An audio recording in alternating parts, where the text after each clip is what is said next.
In my past life, Feng Junyi used a mind-reading system to copy all my answers and got into Tsinghua and Peking University. I was falsely accused of cheating, my father jumped from a building, and my mother lost her mind. He found me an eyesore, so he hired someone to run me down right outside my apartment building. If given another chance, he would still be reading, this time, every answer that came to mind. It's all poisoned. Chapter 1, the moment the wheel rolled over my chest, the sharp crack of my ribs breaking sounded like stepping on dry twigs. I lay on the cold asphalt, blood trickling from the corner of my mouth into my ear, the only thing in my sight a pair of polished leather shoes. Feng Junyi crouched down and wiped the blood I'd splattered on his shoes with a tissue. Qingyabai, why are you so stubborn? There was a laugh in his voice. If you hadn't been caught cheating on the college entrance exam back then, you probably wouldn't have ended up like this, would you? I opened my mouth to curse at him, but my throat was filled with bloody froth. He stood up and waved a hand at the driver. Let's go. Don't stay here. I died, 23 years old, dead in a March rainstorm, in an alley with no surveillance. Then I woke up. The glare from the fluorescent tube made me squint, and the smell of disinfectant mixed with chalk dust filled my nostrils. My fingers were pressing down on a coarse exam paper. I looked down. Haiqing No, 1 high school, grade 12, 6th mock exam.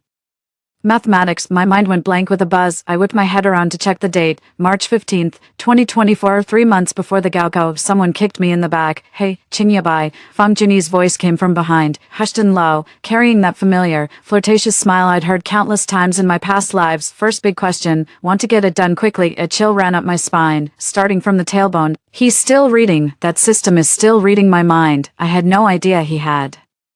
This in my previous life. All I know is that Feng Junyi's grades are ridiculously bad. He even messes up writing his own name on regular tests, but every time there's a big exam, his score ends up exactly the same as mine. The teacher said he's a big exam type person. I believe it, until the final seconds before death. He crouched beside me, smiling as he said, you know, every single question you thought about during your 3 years of high school, I could see it all. The system gave me this mind reading ability, but it only works during exams, and only picks up the surface-level thoughts you're having. You're my living answer key. Your 750-point college entrance exam paper that year, every single word was written by me. Too bad. There can't be 2 tigers in one mountain. Your achievements are just too glaring. He got Jinghua'd, our homeroom teacher, to report me for having a Gaokao answer sheet identical to another's. My exam results were invalidated. My acceptance letters from Tsinghua and Peking University became worthless pieces of paper. My father knelt at the school gate for 3 days, and no one paid him any attention. On the 4th day, he jumped from the roof of the teaching building. My mother went mad and was admitted to a psychiatric hospital. Meanwhile, Feng Junyi, with his my 750 score, got into Tsinghua or Peking University, pursued graduate studies, stayed on as a faculty member, and enjoyed a brilliant career. 7 years later, fearing I might overturn the case, he hired someone to run me over. I'm back now. The college entrance exam is in 3 months. His system is still reading my mind. I slowly turned my head. Feng Junyi sat in the row behind me, legs crossed, twirling a ballpoint pen through his fingers. He raised an eyebrow at me. What are you thinking about? First question. Hurry up. I didn't say a word. I turned back to face my math test, a slow smile tugging at the corner of my mouth. You want to read, right? Okay, in this life, I'll let you read your fill. Every word I read is poison. I lowered my gaze, and my right hand began writing out the correct solution steps for the first problem on the exam paper. But in my mind, I was thinking, for question 1, choose C, use Vieta's formulas. The sum of the roots equals negative b over a. It was all wrong. Vieta's formulas have absolutely nothing to do with this geometry problem. I finished the final step. The answer is A. My mind was stuck on a loop, so the answer is C. C. It has to be C. From behind me came the soft scratching sound of a pen on paper. Feng Junyi is writing in C. My hand holding the pen paused, and I did not turn around. Come on, this is just the beginning. Chapter 2. On the day the mock exam ended, Feng Junyi scored 143 points, with a perfect score of 150 in math. He got one multiple-choice question wrong and lost a few steps on a major problem. Because I solved a few questions in my head too quickly, he didn't have time to copy down the complete answers, but this was already his typical performance level. He's been doing it for 3 years, and everyone's gotten used to it. I got 148 on purpose. I was 5 points ahead of him, keeping up the illusion that Qingyabai had always been the top student in the grade. Don't let him get suspicious. After school, I didn't leave, waiting in the classroom until everyone had left. I turned on my phone and searched for thought separation training. In the final seconds before my death in my previous life, Feng Junyi revealed to me all the rules of the system, valid only in the examination room, surface-level thinking only, unable to verify authenticity, superficial thinking. It's exactly what I'm actively thinking about. What if I'm just filling my head with noise? What if I completely separate thinking from writing? I begin my training every night from 11 p.m. to 2 a.m. I put on my headphones, Listen to Buddhist scriptures and work on problems while listening. Silently recite the sutra in your mind, working on the final, most challenging math problem. At first, it was impossible. My hands would stop the moment I thought of the sutra. As soon as the hand moves, the sutra in the mind breaks. On the third day,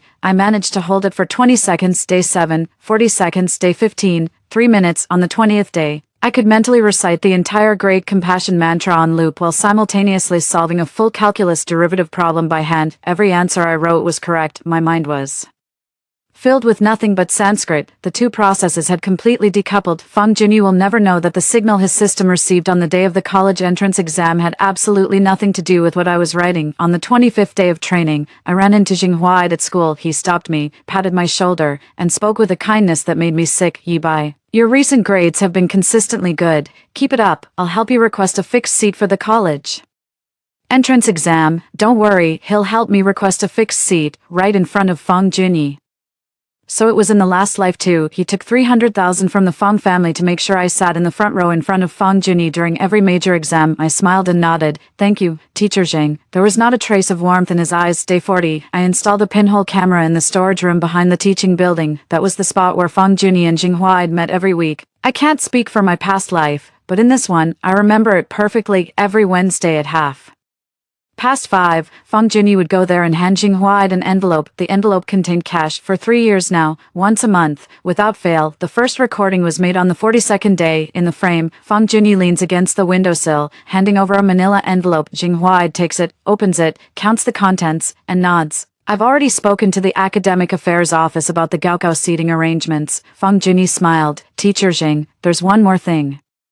After this is done, no problem at all. I saved the video in 3 copies, one on phone, one on USB drive, one on cloud storage, then adjusted the camera angle, zooming in on the RMB inside the envelope. That's not enough. This is merely evidence of academic misconduct. I want more than just to see him fail the exam. I want him behind bars. In my past life, after the college entrance exam, Feng Junyi, to ensure I couldn't overturn the verdict, had Jinghua report me for submitting an identical exam paper. The report included fabricated evidence, screenshots of me cheating during the exam. Those screenshots were composites he had arranged in advance, using surveillance footage with altered timestamps, fabricating evidence, making false accusations, and deliberately ruining someone's future. And then there was the later incident of hiring someone to run me over. That's attempted murder. But that latter one has never happened in my life. I can't use memories of the future as evidence, but I can make him do it again. For the next 2 months, what I need to do is simple. Let him grow a bit first, make him trust the system completely, then, on the day of the college entrance exam, crush all trust to pieces, wait until he's driven mad, desperate, and backed into a corner, record every word he says. Chapter 3, the second mock exam before the college entrance exams. I was sitting in front of Feng Junyi, just like I had for every major exam before. Jinghua stood proctoring at the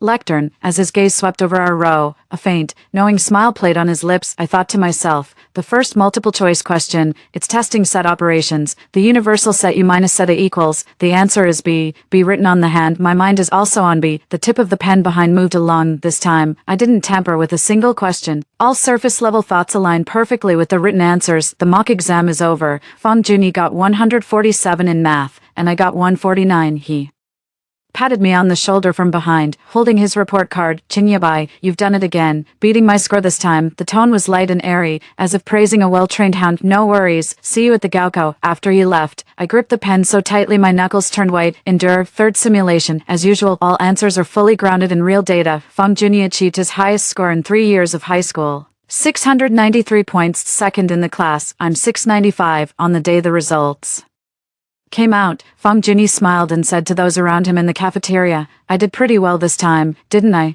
I'm aiming for over 700 in the Gaokao. People around him flattered him. No one knows that every single one of those 693 points was stolen from my mind. 2 simulations, 0 errors. Feng Junyi's trust in the system had reached its limit. He now firmly believed whatever was in Jinghua's mind, that's exactly what would appear on the test paper. There will be no deviation. There's no trap. Great. 2 weeks before the Gaokao, I did one last thing. I've made plans to have dinner with Feng Junyi. Brother Feng, where are you planning to apply for college? I poured him a cup of milk tea, my smile just right. Jinghua or Peking, finance department, he said, legs crossed, his phone screen glowing with a luxury brand website. My mom said she'd get me a Porsche if I got in. Then you've definitely got this. You've been on such a roll lately. He glanced at me, a smirk tugging at the corner of his mouth, you bet. I looked into his eyes, the same eyes that had gazed upon me in my final moments, in the life before this one. That look was no different from looking at an ant. I picked up the cup, took a sip, and spoke in a calm voice. Good luck, see you at the Gaokao. On the way back, I pulled my phone out of my pocket. The audio file was saved in its entirety. This conversation was useless, just a confirmation. He wasn't the least bit suspicious. Someone who's been reveling in the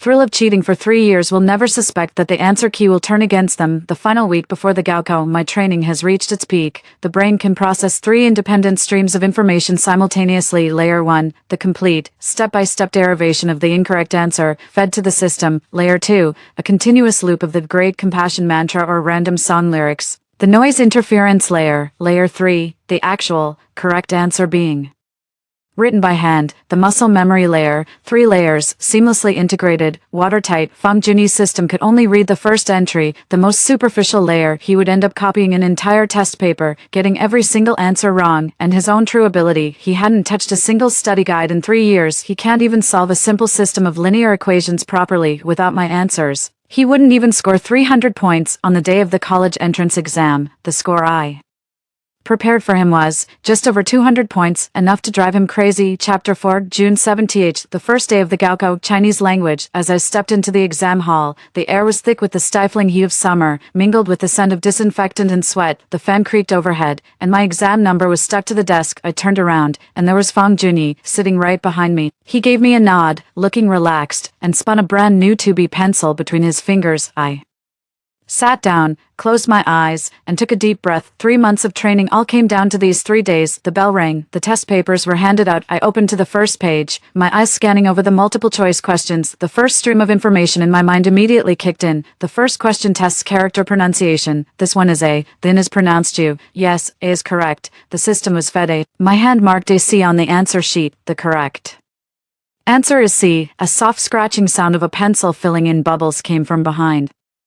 1, 2, he's filling in bubble A. Question 2, this question tests idiom usage. An irrefutable argument means a statement that cannot be altered, so the answer is D. Mark B on the paper. The correct answer is B. From question 3 to 10, for each one, I mentally confirmed a wrong answer while writing down the correct one. The mental separation technique ran smoother than in practice, fueled by adrenaline. With every question I answered, I could hear the scratch of a pen behind me. He was copying quickly and with confidence. When we got to the reading comprehension section, I changed my strategy. My mind stopped searching for the answer. Instead, it got stuck on an endless loop of a viral internet song's lyrics. Your smile is so lovely, just like spring flowers, over and over and over again. My hand quickly scribbled down the standard answers for the reading comprehension. The scratching of the pen behind me stopped. I could sense Fang Junyi's confusion. The system had suddenly lost all valid signals, leaving his mind filled with nothing but song lyrics. It lasted for about 15 seconds. Frustrated, he tapped the desk twice with the body of his pen. The proctor glanced up, and he immediately withdrew his hand. A faint smile touched the corner of my mouth as I kept the lyrics on repeat. Upon reaching the 30-second mark, I switched back to feeding mode. Oh, right. For the first reading comprehension question, the answer should be A. The main idea of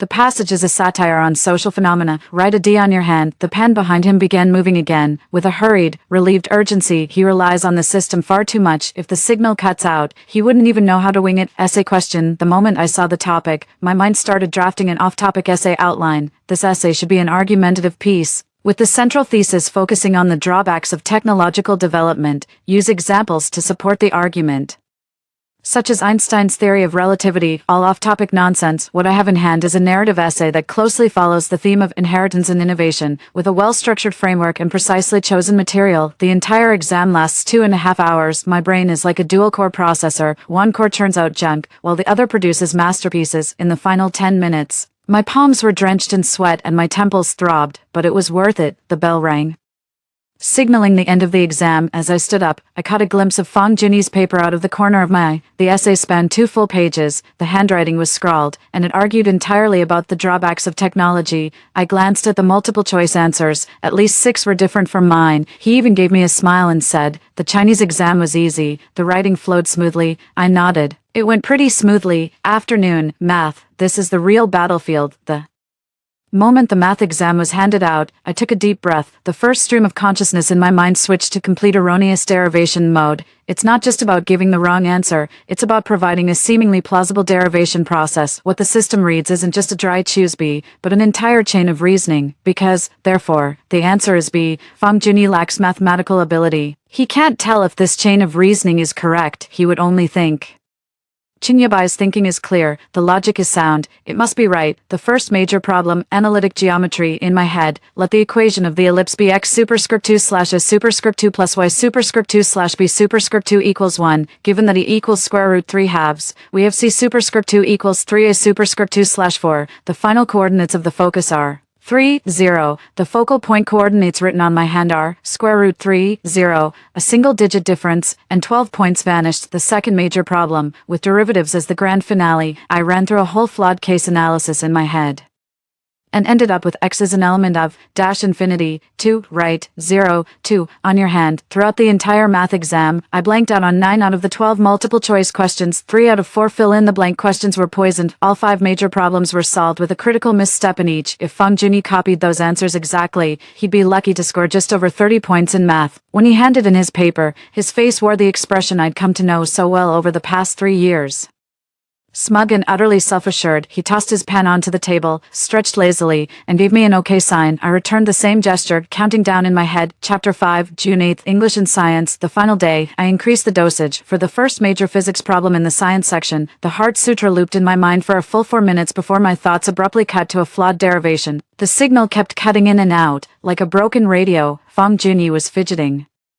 Behind me, I could hear the chair legs scraping against the floor, a sharp, grating sound. The proctor walked over and gave him a look. He froze, but his breathing noticeably quickened. I pressed on for the chemistry section. My mind was flooded with a whole set of incorrectly balanced equations. For the biology section, I mentally reversed all the dominant and recessive traits in the genetics problems. Every word I wrote on my hand was the correct answer. For the English exam, I pulled out my most ruthless trick yet. For the 20 closed test questions, I mentally read through all the answer choices, but not in the order they were presented. I considered the options for question 3 as if it were question 1, and the options for question 10 as if it were question 5. The system was reading a jumbled mess of scrambled fragments. Fang Junyi had no way to reconstruct the correct question-to-answer mapping. The final 5 minutes before handing in the exam, a single sentence suddenly popped into my head. Oh no, I didn't finish the last reading comprehension question. There's no time left, no time at all. Then, with a steady hand, she placed the final period. All done. A hurried rustling came from behind. Fang Junyi was frantically filling in his answer sheet, because he thought I wouldn't make it, so the signal for the last few questions' answers was completely cut off. He was just guessing. A total slacker who knew fewer than 500 English words was just winging it. The final exam bell rang. I put down my pen and leaned back in my chair. I'm completely drained. With 6 exams in 3 days, my brain felt like it was running on multiple tracks every single second. The throbbing in my temples was making my vision blur, but I have no regrets stepping out of the exam hall. Fang Junyi wrapped his arm around my shoulder from behind. Dude, the exams are over. We're free. He laughed boldly, the sunlight glinting on his face, full of youthful vigor. I'll treat you to a meal to celebrate. I looked at him as one would look at a man walking to the gallows.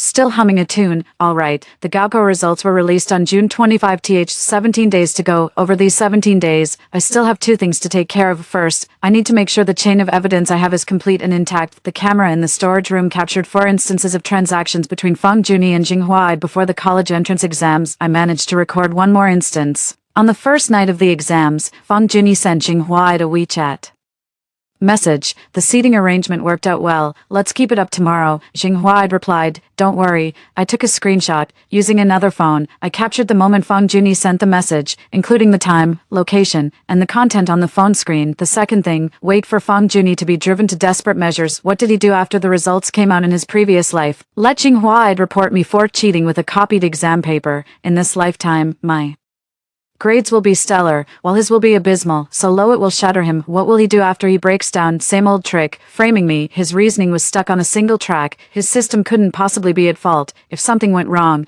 it had to be Qingyabai's doing. Qingyabai must have cheated. He'll jump in. I just need to wait. Chapter 6, June 25 th. In the early hours, I couldn't sleep. Sitting at the desk, the glow from the laptop screen illuminated my face as the score checking System page continued to load. The countdown reached 0. I entered my exam admission number and ID card number, then clicked search. The page refreshed. Language: 134 Math, 148 English, 143 Science Comprehensive, 289 total score, 714 third in the province. Secure admission to Tsinghua and Peking University. I stared at the number for 10 seconds. My throat tightening. In my past life, he stole my 750 points. In this life, 714 points are enough, more than enough. I closed the page and opened WeChat. Fang Junyi's social media feed updated at 2 minutes past midnight, a selfie with a peace sign, captioned, "Waiting for my scores, Tsinghua/Beta, here I come, Portia, here I come," a whole row of comments underneath, all saying things like, "Study God," "You're amazing," and "You're buying dinner." I didn't give it a like. I turned off my phone and waited for dawn. At 8 in the morning, my mom was in the kitchen making breakfast. The oil for the eggs sizzled in the pan as she hummed a tune, her apron dusted with flour. In my past life, around this time, she had already started worrying about me choking under pressure. In my past life, Fang Junyi copied my real answers, ended up with nearly the same score as me, and then Tsinghua had reported me. But in this life, all he copied was poison. At 9:17, my phone rang. "Fang Junyi," I answered. There was a 3-second silence on the other end, and then, "Tsinghua." His voice was hoarse, as if forced up from the depths of his throat. "Have you checked your scores?" "Checked, 714, I said flatly. There was silence on the other end again, then came a short, choked laugh, as if someone had clamped a hand around their throat. "714, you got a 714, yeah. Do you know what I got?" I didn't say anything. His voice began to tremble, not from fear, but from rage. 217, Tsinghua. I got 217. I fell silent for 2 seconds, then said, "How could that be? Weren't you supposed to score 690 on the mock exam?" "Just right, you're playing me," he shouted, the sound of something shattering on the other end of the line. "You rigged the exam, you did it on purpose." "Junyi, what are you saying? I don't understand, you don't get it. What's in your head doesn't match what you're writing. He suddenly stopped, because he realized he had almost blurted out the mind-reading system. I heard his ragged, heavy breathing, like a trapped beast in a cage. "You just wait." The call ended. I put down my phone. His fingers didn't tremble at all. "He will go to Tsinghua. He'll falsely accuse me of cheating. He'll use the excuse of identical papers. He's bound to play out the same script from his past life all over again. He had no other cards to play." I opened the recording software and pressed the standby button. "From now on, every phone call and in-person meeting will be recorded." At 2 in the afternoon, the class group chat blew up. Homeroom teacher Tsinghua had sent a message, "Urgent notice, according to instructions from higher authorities, a student at our school is suspected of cheating in the National College Entrance Examination, and an investigation is currently underway. Please the relevant students cooperate with the investigation." Someone immediately chimed in, "Who is it?" No one answered, but 3 minutes later, Fang Junyi's staunch follower, Qin Xiao, posted in the group chat, "I always said Tsinghua wasn't that sharp. How did he suddenly score over 700 on the Gaokao? Huh, right." After, someone jumped on the bandwagon. "Seriously, did he cheat? No wonder Fang Junyi was in the same exam room as him. Fanggu only scored a little over 200. Was he distracted by him?" Public opinion began to stir. "Just like my last life, the script hasn't even changed." I took screenshots of the chat history and saved them. At 6 o'clock in the evening, Tsinghua had called. "Yabai, don't be nervous. We're just going through the routine of getting some information." His tone was so gentle it turned my stomach. "The Education Bureau received a report claiming that your exam paper shows some suspicious similarities to another student's. You can come to school tomorrow for a brief interview." "Sure, Mr. Jing." I hung up the phone, my smile as cold as ice. Come and judge me for cheating. See you at the Teacher Appreciation Dinner." Chapter 7. Tsinghua had moved faster than I had anticipated. The next morning, when I arrived at school, there were already 3 people sitting in the academic affairs office: Old Zhao, the head of the academic affairs office, Tsinghua, and a middle-aged man I hadn't met before, who was reportedly an inspector sent by the Municipal Education Bureau. Fang Junyi was not there, but his evidence had arrived. 2 items were laid out on the desk. One was a printed suspected similarity detection report. It listed my and Fang Junyi's exam registration numbers, with red boxes highlighting the answer sequences for several multiple-choice questions. The other item was 3 photographs surveillance screenshot from the examination hall. In the screenshot, I'm seen frequently looking back during the exam. The timestamp is crystal clear. I took a look at those screenshots. In my past life, it was these screenshots that ruined me. They were fabricated. In the original surveillance footage, I never once looked back, but Fang Junyi paid someone to capture a few blurry, angled frames, editing my leaning over to flip through test papers into turning my head to look behind me. The timestamps were altered too.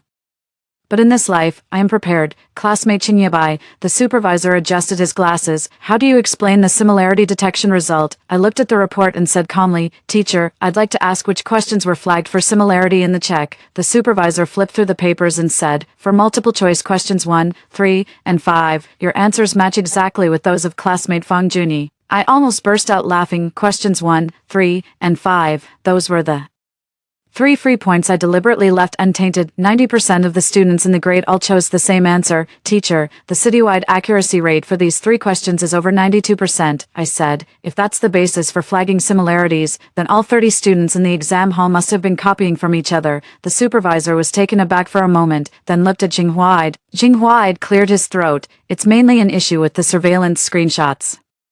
Regarding the screenshots, I cut him off. I request access to the complete, raw footage from the exam hall surveillance. The office fell silent for 2 seconds. Jing Huaida's fingers curled slightly beneath the table. Original footage must be applied for from the Provincial Examination Authority, then go ahead and file the complaint. I looked into his eyes. I'll cooperate with any investigation, but I demand that no one spreads allegations of my cheating in public before the findings are released. Otherwise, I reserve the right to pursue legal action. The supervisor nodded. That is your legal right. Jing Huaida's mouth twitched, but he said nothing. I stepped out of the dean's office and paused for a moment in the stairwell. They won't actually pull the original footage, because the original footage clearly shows that I remained seated and facing forward the entire time. Jing Huaid knew the screenshots were fake. He didn't dare let anyone investigate, so he'll take a different route. Sure enough, that evening, Fang Junyi posted a moment on WeChat, no text, just a 2-minute voice-to-text screenshot. The content is that an anonymous insider claimed to have seen me obtain the exam questions before the test, pure fabrication, but the comment section below has already blown up. Holy crap, are you serious? I knew it. Chinyabai wasn't this fierce before. Fang Junyi must have been really messed up by him this time, right? I saved a screenshot of this WeChat moments post. The chain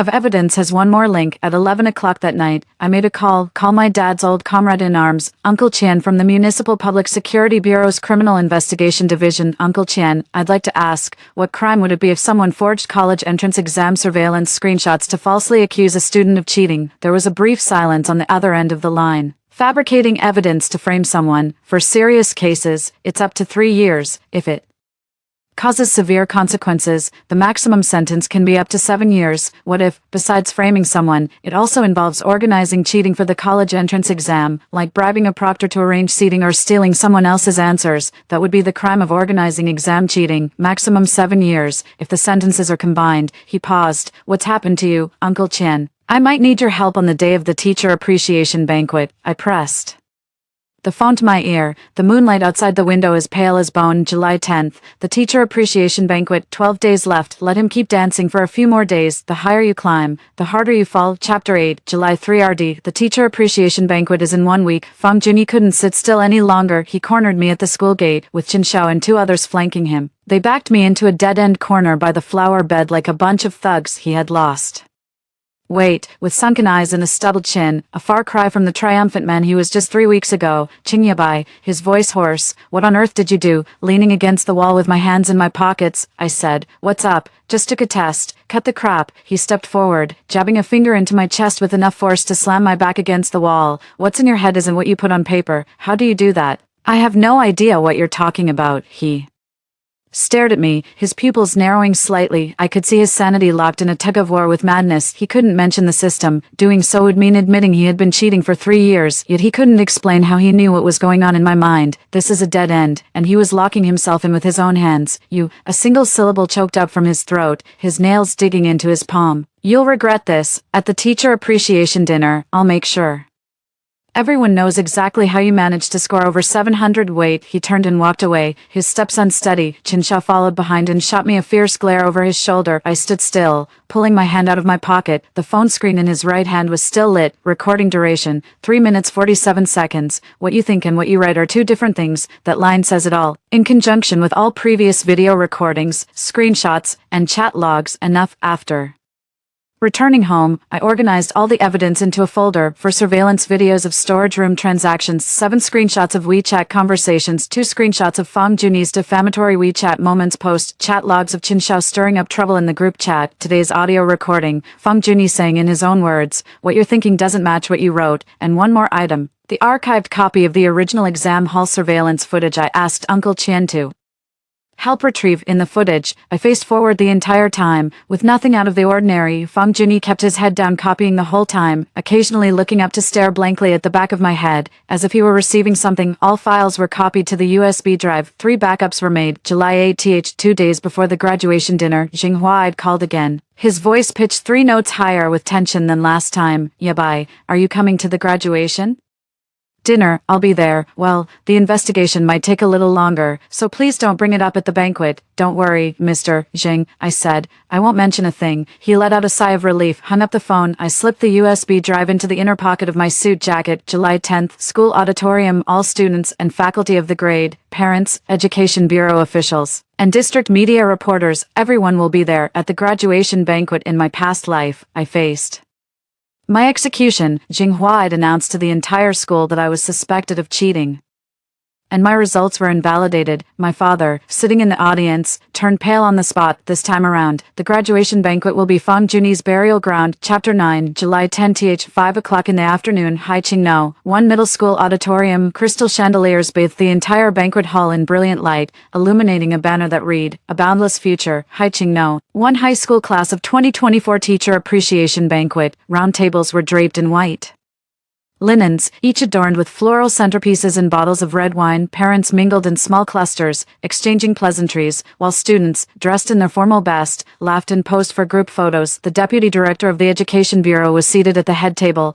clinking glasses with the school principal. I stood in the corner, dressed in a black suit, holding a glass of untouched orange juice. The USB drive was in the inner pocket, pressing against his chest. Fang Junyi has arrived. He was dressed in a white suit, his hair slicked with gel, and a smile fixed on his face, but the curve of that smile was off, the muscles too taut, like a mask. His parents were by his side. Father Fang worked in construction contracting and had some connections in the city. Mother Fang wore a qipao, with a string of jade necklace around her neck. They had no idea their son had scored only 217 points. Fang Junyi claimed publicly that the system had a bug and an appeal for review was underway. 7 o'clock sharp, Jinghua took the stage. He cleared his throat, his gaze sweeping across the room before lingering on me for a second. I knew that look all too well. He had looked at me with the exact same eyes in my past life, the gaze of a judge. Parents, students, on this joyous occasion, I have some rather unpleasant news to share. His tone was grave, like a righteous elder who had endured humiliation for a greater cause. A student in our class has achieved an abnormally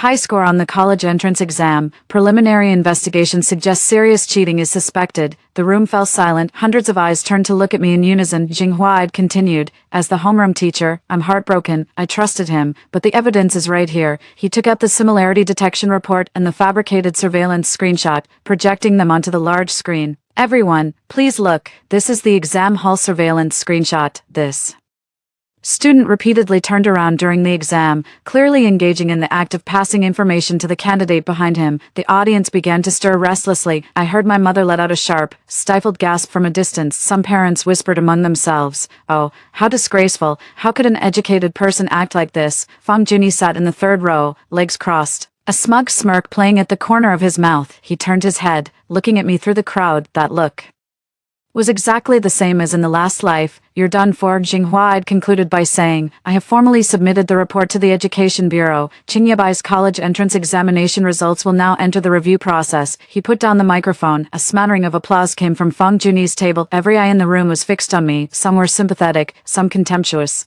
and some took a certain grim satisfaction in my predicament. My mom's face turned deathly pale, her lips trembling. She tried to stand up, but someone nearby held her back. Silence. I lowered my head, staring at my hands. 5 seconds, 10 seconds, then I looked up and set the glass of orange juice on the table. The sound of the glass meeting the wood was unnervingly sharp in the dead silence. I walked toward the stage. The pace is neither fast nor slow. The leather shoes echoed with each step on the marble floor. I walked over to Jinghua and picked up the microphone on the table. He frowned.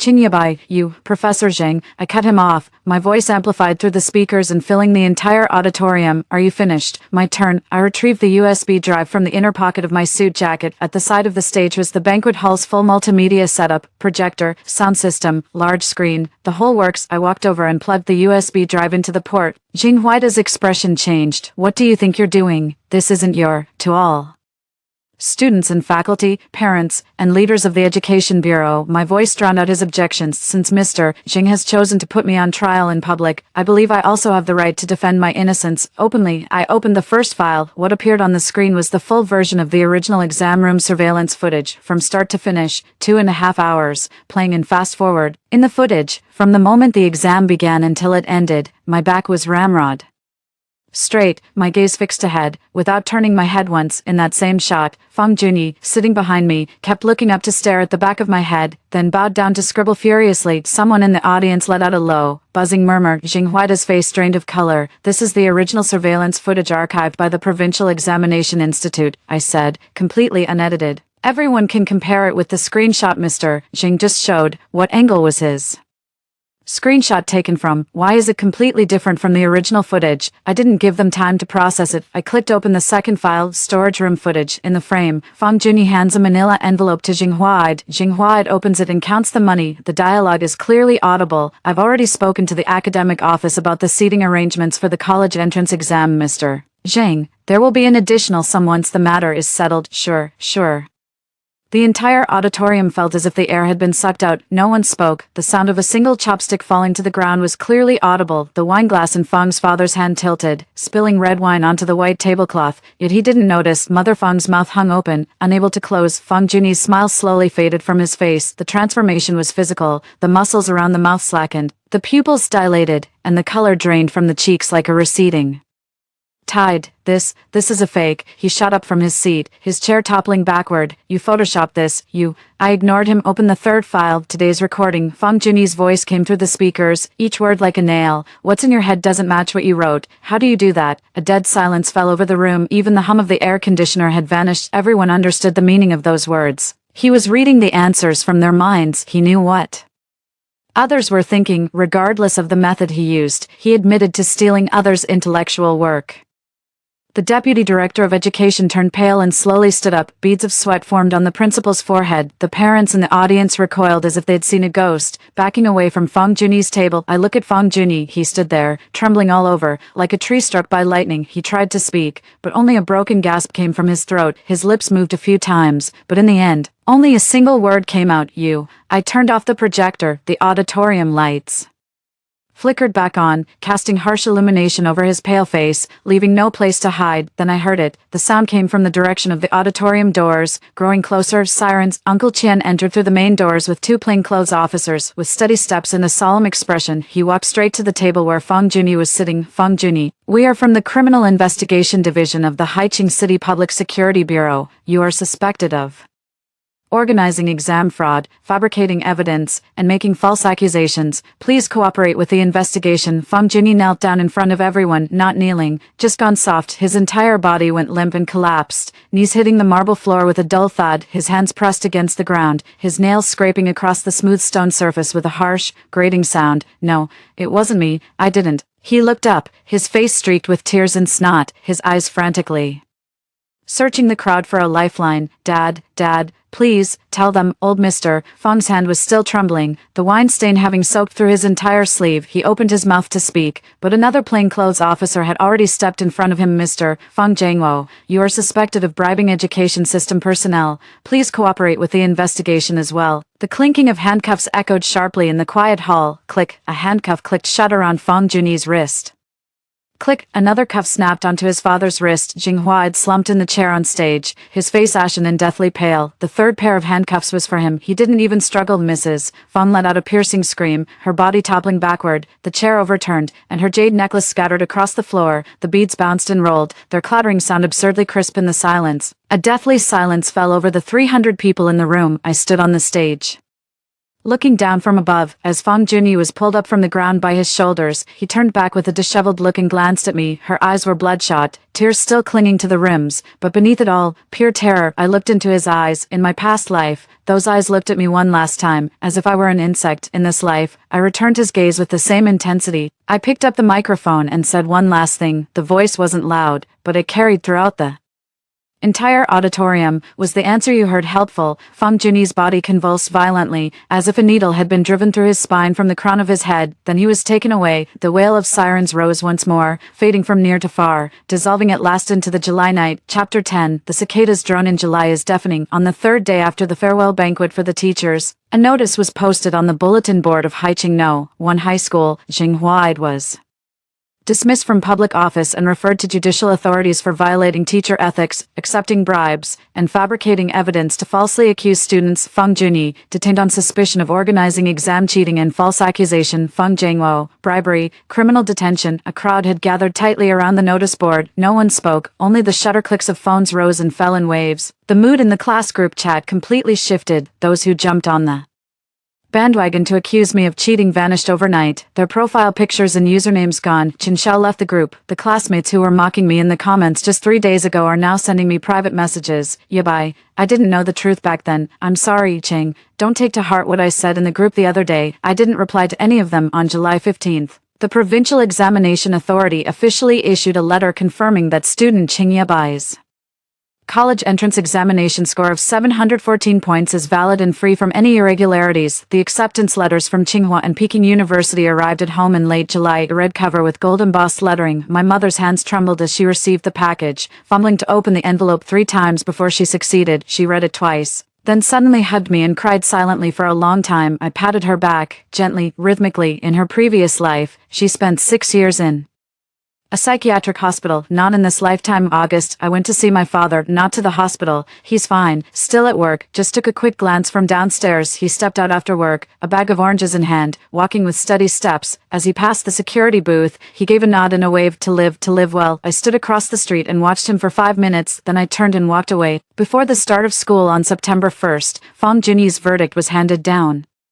Convicted of organizing exam cheating, sentenced to 3 years and 6 months, false accusation and framing, sentenced to 2 years, sentenced to 4 years and 8 months in prison for multiple offenses. Feng Jingwo was sentenced to 2 years for bribery. Jinghua was sentenced to 3 years in prison for accepting bribes and forging evidence. I was on the high-speed train to Beijing when I saw this news alert on my phone. Fields rushed past the window as the September sun flooded the carriage with light. I turned off my phone screen and closed my eyes. A vivid image from the end of my previous life suddenly flashed into my mind. Rainy night, alleyway, wheels, shattered ribs, the tissue Feng Junyi used to wipe his shoes. Why can't you just let it go? I opened my eyes. The sky outside the window was a deep blue. Those scenes faded, shattered like old photographs, and were scattered by the wind. The high-speed train's arrival chime sounded. We've arrived in Beijing. I picked up my suitcase and stood up. As I stepped out of the carriage, the September wind hit me, dry, searing, and carrying the scent of a new city. The platform was a sea of people, everyone rushing, everyone moving forward. I'm moving forward too. No looking back. Story 2. In my previous life, I only discovered my mother-in-law was 5 months pregnant after I unexpectedly got pregnant and married my boyfriend due to the pregnancy. My mother-in-law excitedly grabbed my hand and said, once both babies are born, we'll register them under your name. Consider it giving the one in your belly a playmate. I frowned, feeling uneasy about the idea. With my mother-in-law's poor health and my father-in-law being a heavy smoker, the doctors advised against them having this child. I glanced at my silent husband, then said through gritted teeth, Mom, you should really consider terminating this pregnancy. With your health condition, if anything happens, won't you think about us for once? My mother-in-law immediately burst into tears. How wonderful! After slaving away my entire life, I now need permission from others to have my own child. My usually mild-mannered husband suddenly slapped me and snapped, what's one more mouth to feed? Why can't you just be supportive? I refused to back down and argued with them, which caused my mother-in-law so much stress that she lost the baby. When my mother-in-law woke up, she was crying and threatening to kill herself. In a fit of rage, my father-in-law pushed me down the stairs. Both my unborn child and I died, but my husband, to protect his parents, lied and claimed I had fallen accidentally. When I opened my eyes again, I was back on the day we were to get our marriage license. Without hesitation, I scheduled the surgery for myself. Ria, we should head in now. Let's get our marriage license sorted out early. It'll be a nice surprise for our parents. Mason's voice snapped me back to reality, and I realized my forehead was slick with cold sweat. The chilling dread of staring death in the face lingered in my heart, refusing to fade.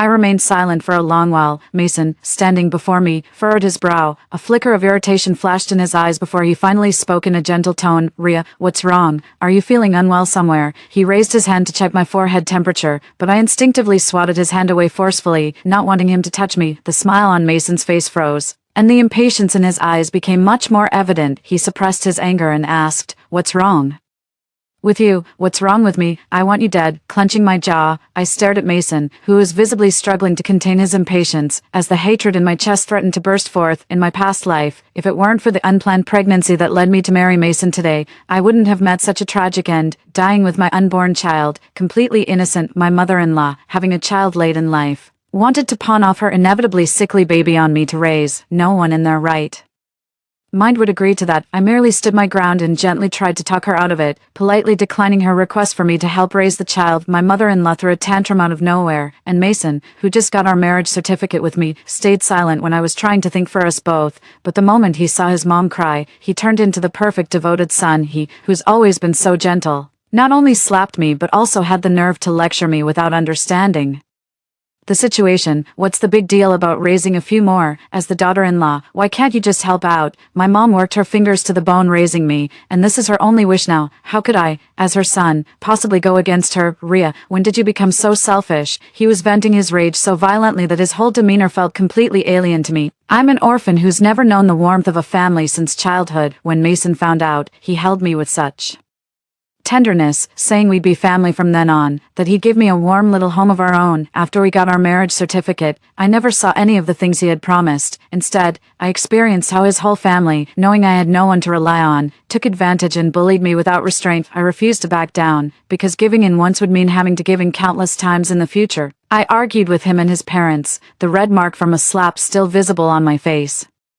"No wonder you only introduced me to your parents after we got the certificate. If I had known they were planning to have another child, I would never have agreed to marry you." During the argument, my mother-in-law's emotional distress triggered premature labor. My father-in-law immediately called an ambulance, but the pregnancy had been precarious from the start, and even with medical attention, the baby couldn't be saved. When my mother-in-law woke up and started threatening suicide in her grief, my father-in-law, in a fit of rage, pushed me down the stairs. I died with my unborn child, and to protect his parents, my husband covered up the real cause of my death, claiming I had accidentally fallen. Within 2 years, Mason remarried and started a new family. My grief-stricken mother-in-law gradually shifted her attention to her grandson and slowly moved on. They happily embraced their new life, completely forgetting about me without a shred of guilt. I'll never forget that feeling of lying helpless on the ground, waiting for death with no one coming to my rescue. I clenched my fists, fighting the urge to slap Mason across the face. We both have respectable careers, and assaulting him without cause would only backfire on me. Even if I'm cutting ties and leaving him to face the consequences, I need to handle this in a way that benefits me. I took a deep breath and rubbed my temples. I had nightmares last night and barely slept. I even forgot my ID card, so let's postpone the marriage registration for now. As soon as I finished speaking, Mason's expression darkened instantly, but the next moment, he reined in his emotions and asked me with a strained smile, "Rhea, are you joking? How could you possibly forget? On such an important day?" His mood shifted quickly, but upon closer look, you could still see his agitation. I couldn't help but wonder, how had I failed to notice it before? I took up my phone and replied, "Not joking, I really did forget to bring it. Something came up last minute. Let's stay in touch via phone. I just came back to life, and the last person I want to see is Mason. One more second in his presence, and I'm afraid I won't be able to stop myself from taking a swing at him." I turned to leave, but Mason suddenly grabbed my arm. He frowned, his tone unable to hide his irritation. "What could possibly be so important today? The only thing that matters is going back to get your ID so we can get married." Maybe he thinks that just because I'm carrying his child, marrying him is my only option. These days, Mason can't seem to hide what he's really thinking. My eyes turned cold, but when I looked back at him, my expression was one of confusion and doubt. "Why the sudden rush? It's as if you're afraid I might change my mind about marrying you." During our argument in my previous life, I didn't have time to think deeply, but now with a clear mind, I recalled many details I had overlooked. I was 2 months less pregnant than my future mother-in-law. How could I have gotten pregnant right after she found out she was expecting? What are the odds of such a coincidence? Mason seemed caught off guard by my question. He guiltily averted his gaze, cleared his throat, and explained, "I just thought since the pregnancy is progressing, we should get married sooner rather than later. That way, no one can gossip after the baby's born." He spoke with such sincerity, as if he genuinely had the child's best interests at heart, but his shifty eyes gave away the fact that he was lying. My heart sank. I had guessed right. The thought of Being set up by Mason and ending up in that situation made me absolutely furious. I suppressed my anger as I informed him. After careful consideration, I realized marriage is no trivial matter. I should meet your parents first before we proceed. Mason looked surprised, then furrowed his brow. Like I said before, my parents are traveling and it's unclear when they'll return. Lies, I sneered inwardly. His parents had clearly been home all along. Mason only said that because he was afraid I'd find out about his mother's pregnancy. Wasn't he? Once we're married, he'd feel entitled to demand that I raise his mother's child in the future, but now that we're not, he's pulling out all the stops to keep me from seeing his mother. Seems he's well aware his family's affairs are nothing to be proud of. He knows if word gets out, no one would be willing to marry him. Mason studied my expression before adding, Rhea, trust me on this. Let's get married first. Meeting the parents can happen whenever. I turned to face him directly and replied, I'm in no rush. We can discuss it after your parents return and we've met. I walked away without hesitation, catching a glimpse in a nearby car's side mirror of Mason's sullen and agitated expression behind me. Seeing how miserable he was actually lifted my spirits. On the cab ride home, I took out my phone and decisively scheduled the surgery for myself. The surgery was scheduled for just 1 day later. After turning off my phone, I looked at my still relatively flat stomach and felt a brief moment of disorientation and hesitation, but it was only for a moment. I quickly suppressed the thought that having the child might be acceptable. I can't afford to be soft-hearted. I don't want this child to keep me tied to Mason in the future. I can't guarantee I can both earn a living and take care of him all by myself. I touched my belly, thinking sometimes choosing not to give birth is an act of kindness too. Everyone has limited energy. Since we didn't get to be mother and child in our past life, maybe it's best we go our separate ways and find new lives in this one. Back home, just as I was about to sit down and rest, Mason's video call came through. I cursed under my breath at the bad luck, then hit the answer button and Mason's face instantly appeared on the screen, his expression animated as he told me, Rhea, I've got great news. My parents are back from their trip, and they said they'd like to meet you. We're packing up now and we'll be at your place in an hour. Remember to prepare some light dishes. My parents can't handle greasy food or meat. All right then, love you, see you in a bit. He hung up the video call right after saying that. I glanced at the time. It was only 11 o'clock. Mason rushed to invite his parents over for lunch just to put on a show, hoping to sweet-talk me into going with him to get our marriage certificate in the afternoon. I pouted. Wishful thinking. I pulled out my phone, opened a food delivery app, and ordered 6 or 7 vegetarian dishes in one go. Then, thinking of my future mother-in-law, I added a special dish just for her. The vegetarian dishes were just laid out on the table when Mason and his family arrived. I walked over and opened the door. His mother immediately took my hand with a smile. You must be Rhea, just as Mason described. You look like such a lovely girl. She was slightly plump with a warm smile that would make anyone think I'd hit the jackpot with such a wonderful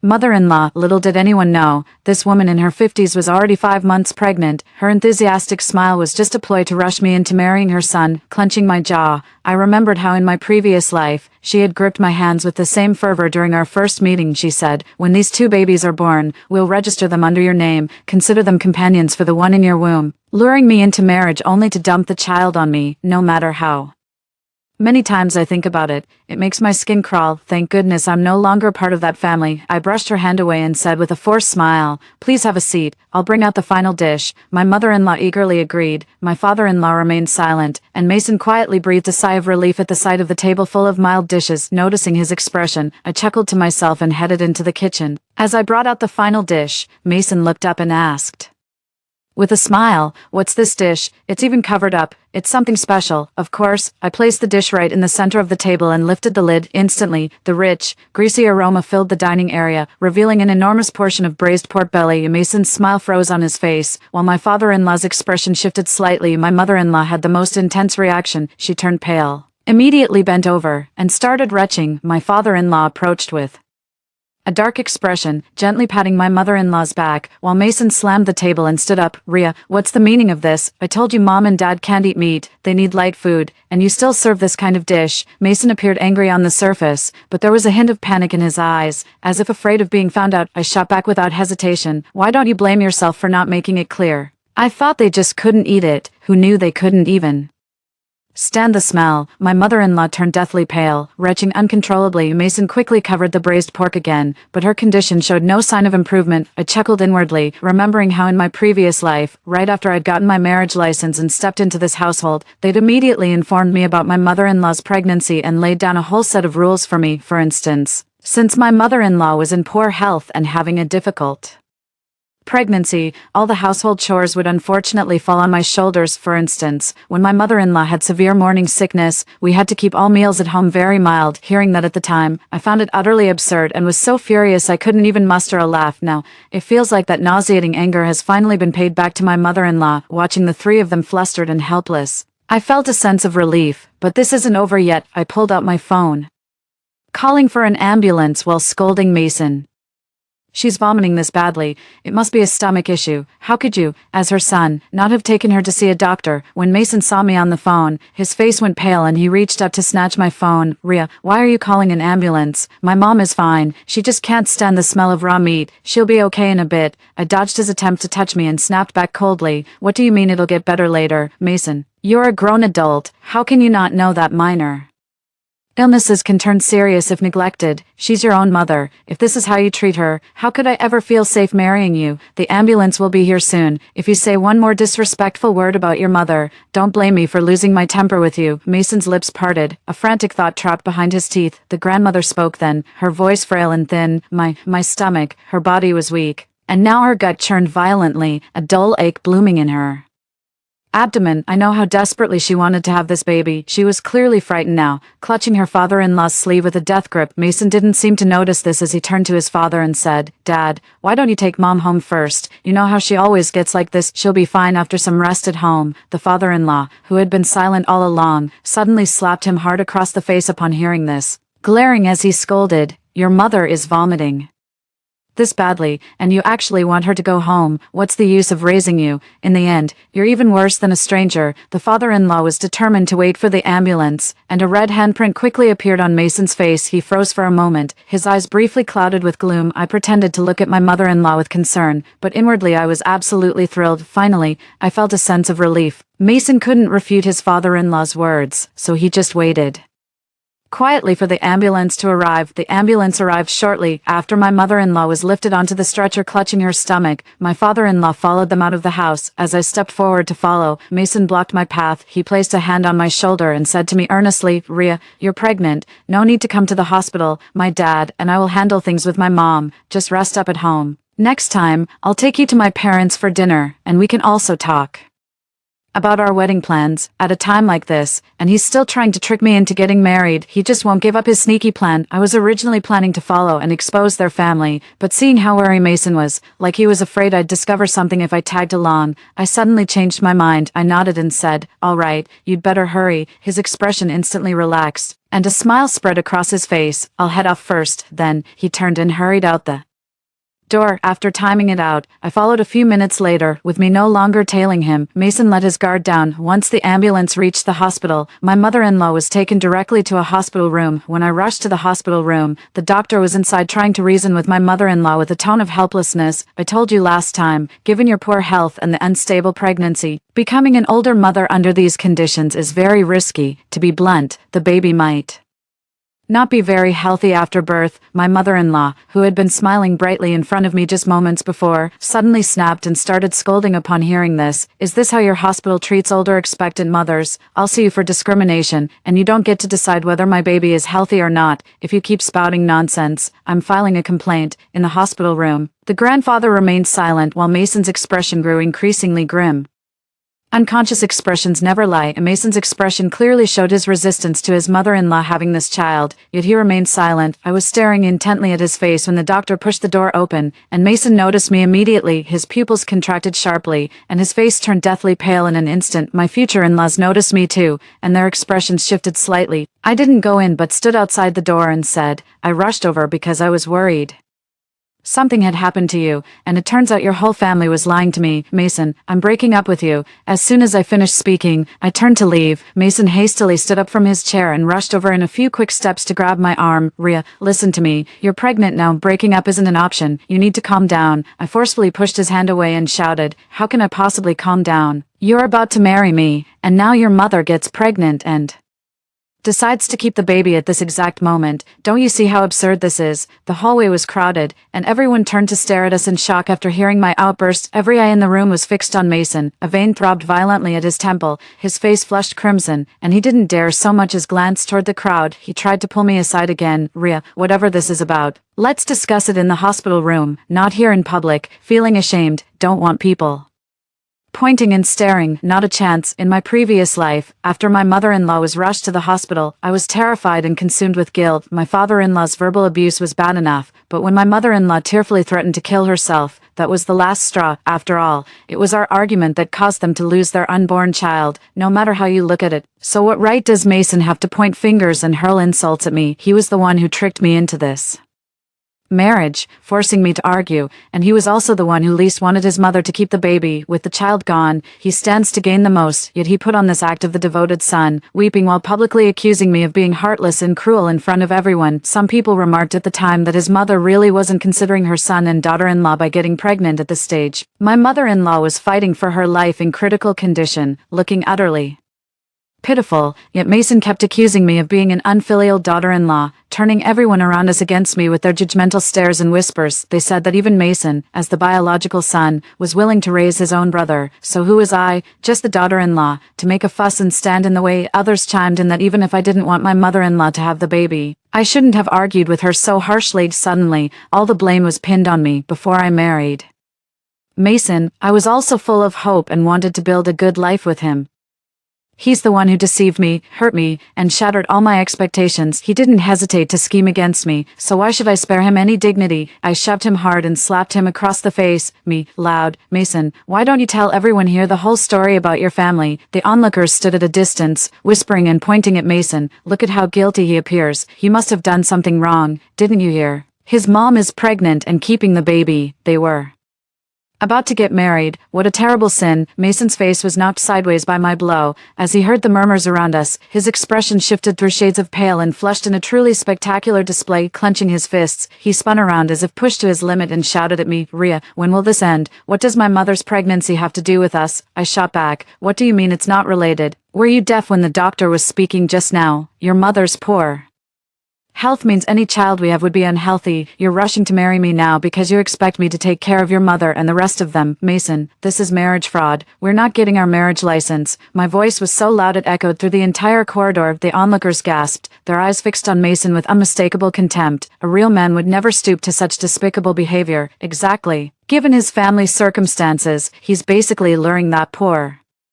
girl into a living hell. Mason's face flushed with humiliation, and the glare he shot me was murderous. But the truth remains, he tried to trick me into marriage, and he can't explain that away. I covered my face, squeezed out a couple of tears, and pretended to be utterly heartbroken. In the hospital room, my mother-in-law finally seemed unable to take it anymore and started wailing at the top of her lungs. It's my fault. I'm the one who ruined my own son. I'll just go die right now, so I won't be in the way of his future wife. It's my poor unborn child I feel sorry for, having such a vicious aunt. My mother-in-law had only been wailing for a few moments when my father-in-law pushed the hospital room door open and stepped out. He glared at me with a dark expression, his tone full of reproach. That's enough, making such a scene in the hospital. Have you no shame? I thought you were sensible. But you're just another troublemaker stirring up drama at home. What's the big deal about your mother-in-law being pregnant? Even after the baby is born, it won't be eating your food or drinking your resources. My father-in-law spoke with such fury, as if I were the one overthinking things. But in our previous life, when my mother-in-law suggested I raise the child and love it as my own, he didn't utter a single word of objection. I wiped my tears and shot back. Pretty words are easy to say. You and Auntie are both over 50, in poor health and not earning much. When the time comes and you claim you're too old to help with childcare, guess who'll end up suffering? Me. You hid such crucial information just to trick me into marriage. I won't believe a single word your family says from now on. The aunt nearby murmured in agreement. Exactly. If she's already like this before marriage, once she's wedded into your family, she'll have to bend to your every whim. My father-in-law probably didn't expect his words to backfire. Furious, he pointed at me with one hand while clutching his chest with the other. You homewrecker. It was Mason who schemed against me, but it was my father-in-law who pushed me down the stairs, killing both me and my unborn child. I let out a cold snort. Serves you right if it kills you.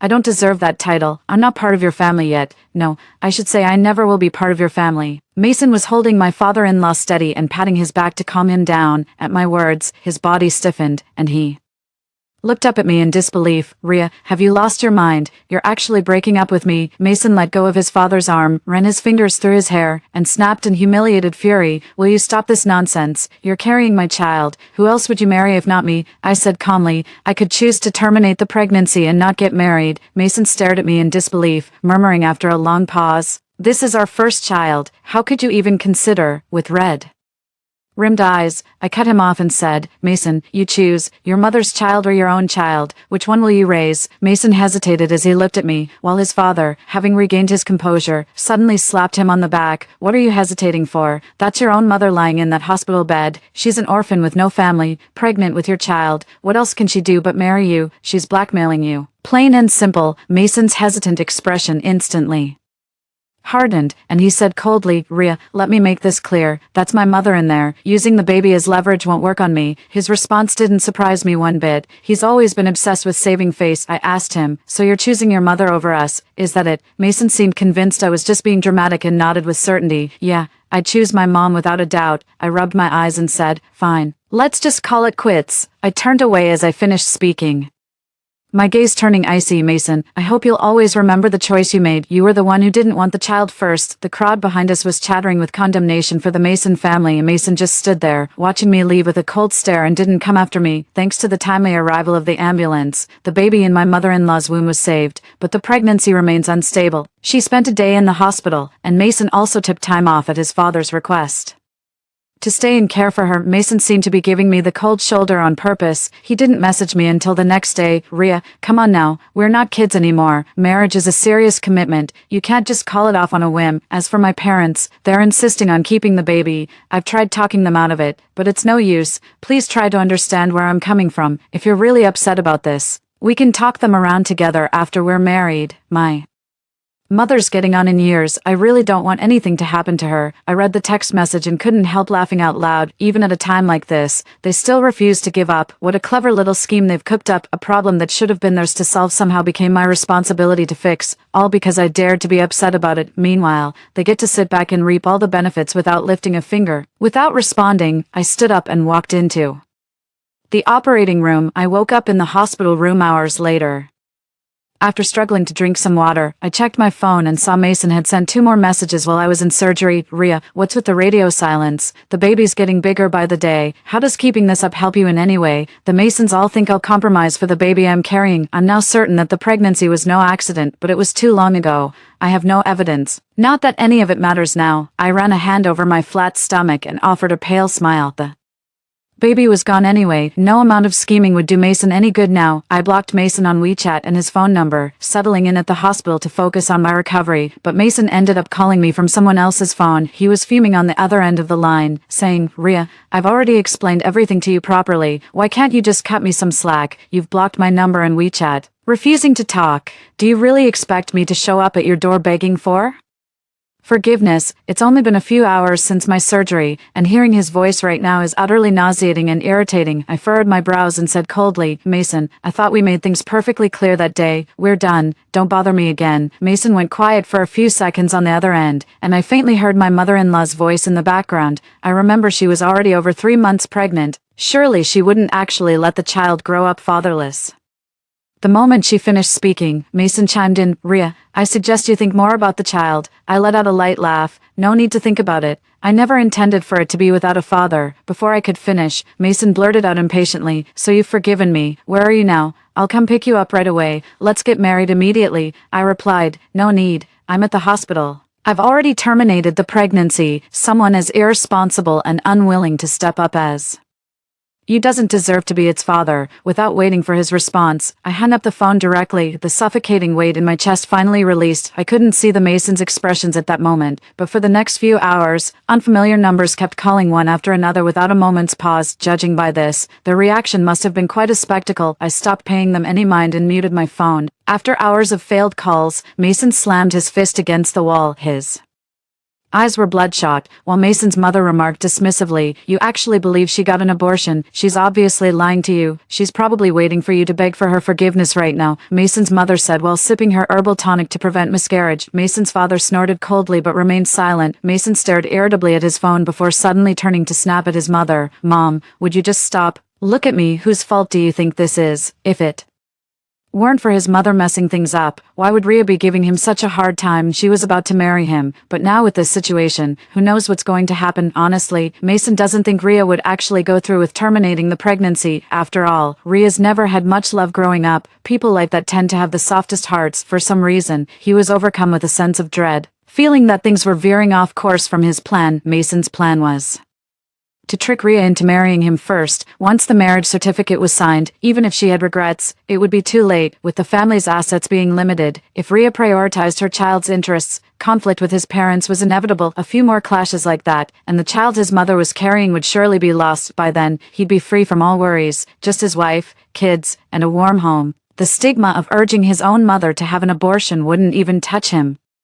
Mason had it all figured out, so why was reality not playing along? Rage consumed him, blinding him to his father's rapidly darkening expression. His mother, startled by the outburst, immediately burst into tears as soon as she processed what happened. Fine, it's all my fault. I'm the one who drove a wedge between you and your future daughter-in-law. I should just drop dead. Mason finally snapped out of it, his face twisting in irritation as he scowled. Seeing this, his father stood up and, without a word, slapped him across the face, scolding, "You're the one who couldn't smooth things over. Don't you dare blame your mother for this." Mason clenched his fists, gritting his teeth in silence. His father shot him a glare and said, "That girl seems easy to placate. She's just upset right now. Go apologize in a couple days and it'll be fine." Mason hung his head, growing more uneasy as he listened to his father's confident words. "The day I was discharged from the hospital and returned home, I saw Mason waiting at my doorstep with a bag of fruit." Mason immediately straightened up when he saw me, handed over the fruit, and spoke in a humble tone. "Rhea, I've come by several times looking for you. Where have you been these past few days?" His eyes were bloodshot, and his voice carried a tentative quality as he spoke. I shot him an annoyed look and muttered impatiently, "After an abortion, of course I'd be recuperating at the hospital." Mason's pupils constricted sharply as he reached for my arm in disbelief. "Rhea, you're joking, right? There's no way you actually—" I stepped back to dodge his move while texting security to come over immediately. I laughed at him. "Why would that be impossible? Mason, don't forget, it was you who said at the hospital that you'd raise your mother's child. You were the one who didn't want this child first. How dare you turn around and blame me for being heartless?" Every word I said was a reminder to Mason of the choice he had made. Mason stared at me with bloodshot eyes, still in disbelief. "It can't be, you couldn't have." Hearing footsteps approaching from the stairwell, I knew security was coming, so I mustered my courage and said everything I needed to say. "If you don't believe me, go get it verified at the hospital." "Mason, I'm telling you for the last time, from the moment you decided to trick me into marriage, there was never going to be a future for us. Don't you dare blame me for being heartless. Go ask any family with an unmarried daughter in this neighborhood. What kind of girl would want to marry into a family where she'd have to raise her mother-in-law's child from day one? Your parents are practically elderly. How is this any different from making someone become an instant stepmother?" The two security guards took their positions beside me. I took one last look at Mason, drew a deep breath, and spoke to him. "Let's end it here. Don't come looking for me again." Mason finally realized I wasn't joking. His eyes burning crimson, he said with bitter resentment, "Rhea, don't be so cruel to me. We could start over." Hearing that kind of talk is just sickening. His so-called starting over is just his way of dragging me back into the same old cycle. I had security escort him out immediately and banned him from ever entering the residential complex to see me again. As Mason was dragged away screaming, I didn't even glance back, walking straight through my front door. My life gradually settled into calm, while all hell broke loose over at Mason's place. The day I had that blow up with Mason's family at the hospital, a minor influencer who posts rants happened to be there. That influencer recorded the whole scene, even capturing the moment Mason's father suggested he sweet-talk me into getting back together. She came up with a bombshell headline, "Pregnant mother-in-law-to-be, and a scumbag boyfriend hiding the truth to trick his girlfriend into marriage." The video went viral with an incredibly high view count, even though she pixelated our faces. People in the comments still managed to dig up information about Mason's family, and Mason's family became infamous, and every time they stepped out, they'd get stared at and gossiped about. Mason's mother was so humiliated that she stopped leaving the house altogether, choosing to just stay in and take it easy. Mason's father dismissed their criticism, convinced the harsh words came from people with too much time on their hands. He didn't think his family had done anything wrong, and confidently approached a matchmaker to find Mason a partner who'd accept their family situation. To his surprise, the matchmaker stood up and shoved him out the door as soon as he finished speaking, hurling insults and calling him crazy multiple times. The Mason family had such a bad reputation that young women in the neighborhood who were looking for potential partners would deliberately avoid walking past their house. Mason's boss fired him on the spot, worried he'd become a liability to the company. Pushed To his breaking point, Mason reportedly stormed home and tried to force his mother to get an abortion. His father punched him right then, yelling that if he had objections, he should have spoken up sooner. The father and son brawled violently at home. Mason's mother was accidentally hurt when she tried to break it up, and she lost the baby. Just like in the previous life, Mason's mother woke up sobbing and screaming that she wanted to die, and no amount of comfort could console her. After being discharged from the hospital and returning home, she would constantly blame Mason's father and Mason for causing her child's death. During the day, the father and son faced subtle scorn from others while trying to earn a living, and at night they had to endure Mason's mother's emotional turmoil. Things were manageable at first, but as time went on, the three of them often ended up in physical fights at home, leaving the house in complete disarray every day. After a period of turmoil, Mason completely broke down, and one night he turned on the gas. By the time the neighbors noticed something was wrong and called the police, all three of them were already dead. When the news spread, the minor influencer who had originally posted the rant sent me a private message. "Sis, you're still young, keep looking forward." I smiled and replied, "Thanks, of course I'm moving forward. I'm certain I have a bright future ahead." And Story 2. 1 month into the apocalypse, a zombie horde broke out. There were zombies both inside and outside the residential buildings in the community. I calmly cooked a bowl of luocefen and threw it downstairs. Sure enough, it had a magical effect. All the zombies rushed to swarm around the luocefen. Could this be what is called birds of a feather flock together in the legend? 1. I finally woke up after dreaming all night about being chased by zombies. Maybe I've been a bit obsessed with writing novels recently. I drew the curtains, and the sun was shining brightly outside. The air in the mountains is really fresh. When I went back to the room to brush my teeth, I suddenly noticed a red number hovering above my forehead in the mirror. What's this? It looks like a countdown timer. It's a bit scary. I shook my head and slapped my face hard. This isn't a dream. 71, 50, 39. I couldn't figure it out. I went downstairs. In the community, there were only a few old men and women taking a walk, and no one noticed my abnormality. My family just moved to this new community on the mountain recently. My best friend is going to open a supermarket at the entrance of the community and should be busy stocking goods now. I hurried there in a rush and was still swiping through my phone on the way. Several videos on the social media square caught my attention. The videos all coincidentally showed passers-by on the street suddenly twitching, foaming at the mouth, and their eyes rolling back. After about tens of seconds, they turned into monsters with bent limbs and red eyes. They hissed and ran towards the surrounding passers-by. There was a splash of blood, and the video ended with a sense of unease. I clicked on other similar recommendations. It seemed that only the previous one was really terrifying, and the others were not too bad. In those videos, the people just twitched and then fainted. I checked the location where they were posted, and it was Hooching. It's quite close. Could this be zombies? 2. When I reached the entrance of the community, I saw my best friend. She waved at me. "Come and give me a hand. I'm exhausted." I found that she also couldn't see the number on my head. When I asked her, she looked confused. "What number?" Remembering last night's dream, the number on my head, and the videos just now, I finally had some certainty in my heart. "Chloe, the apocalypse is coming in less than 3 days." The panic and gravity in my tone made Chloe freeze. She looked at me with an incredulous expression. "You've been reading too many apocalypse novels recently, right? I don't have time to play along with you. I'm busy." My thoughts were in a mess for a moment. I comforted myself not to be anxious or panicked. Although there were only 3 days left, I could still prepare a lot of things, but I also wanted to curse. In other people's novels, they could predict the apocalypse a year or a month in advance. Why is it only 3 days for me? There was no time to think more. I plopped down on the cashier counter of the small supermarket, took out a pen and paper, and started writing down the things I needed to prepare. I couldn't deal with the zombies alone. All I could do was stockpile enough supplies and lie low, maybe for a year. If the country can't solve the problem within a year, I'll accept my fate. So I opened my phone and searched for Kande Po Sunshihu. Gathering the wisdom of the masses is the most time-saving and perfect way. I'm not going to think with my own head. That's too much trouble. Why not copy? When there's something to copy, Chloe saw me writing furiously and not coming to help.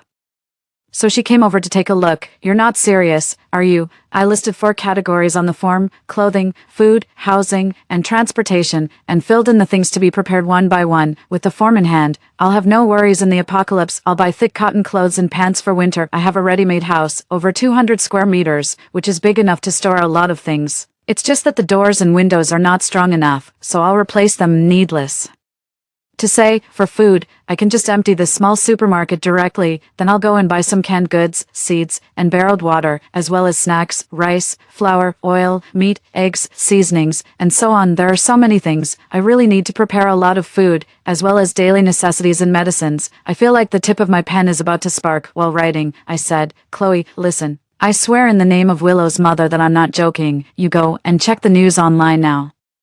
Plus, this countdown on my head proves that it's real. Listen to me, there's really no time left. Willow's mother was the director of our orphanage. Chloe and I both grew up there. Now that we have the ability to be independent, it's a pity that Willow's mother passed away due to illness. I won't lie in her name. 3. It was already October, and yet my forehead was covered in sweat from anxiety. Chloe finally believed me when she saw how anxious I was. Okay, tell me what to do. I thought of my adopted brother, right? First, call my brother back, then you two can put all the goods in the supermarket into the car and leave through the underground garage. The underground garage is connected to the floors, and we can take the elevator directly up to our doorstep. Chloe quickly nodded and called my brother, while I directly drove the van towards the city center when waiting at the traffic lights on the way. I didn't waste any time. I placed orders on my phone for some knives, weapons, and wet waste processors that I could buy. These things are really useful. Then I first went to the pharmacy and stocked up on a bunch of things. After that, I went to the largest wholesale market in the city. They sell almost everything there. Buying supplies there is the most cost-effective and least noticeable. I checked the balance in my card.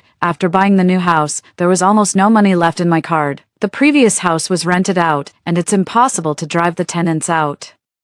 Now, there was no other way but to sell all the funds in my hand, but currently, I only had less than 100,000 yuan available. Ding, my Alipay on the phone rang. This was really a timely help. I suddenly realized that I had forgotten about Chloe. She transferred 50,000 yuan, and my brother transferred 10,000 yuan. I just got the supermarket rent back. This is all the money I have in my hand now. I was a bit touched. If the apocalypse didn't come, then I would have ruined Chloe's business. I didn't dare to waste time. With this 150,000 yuan, I bought 100 jin of flour, 200 jin of rice, 20 barrels of oil, several cases of beverages, dozens of cases of sanitary napkins, and instant snacks. I didn't dare to ask for home delivery, so I had to do everything myself. The rented van was filled to the brim, and I drove back home. When I reached the underground garage, my brother and Chloe were already ready to unload the goods. I quickly stopped them, quietly looked around, and then directly pulled them back home for, "Sis, why don't we move the things up?" My brother looked puzzled, and Chloe also looked at me curiously. I motioned to the surveillance camera in the elevator, and Chloe suddenly understood. My brother still looked confused. I kicked him angrily,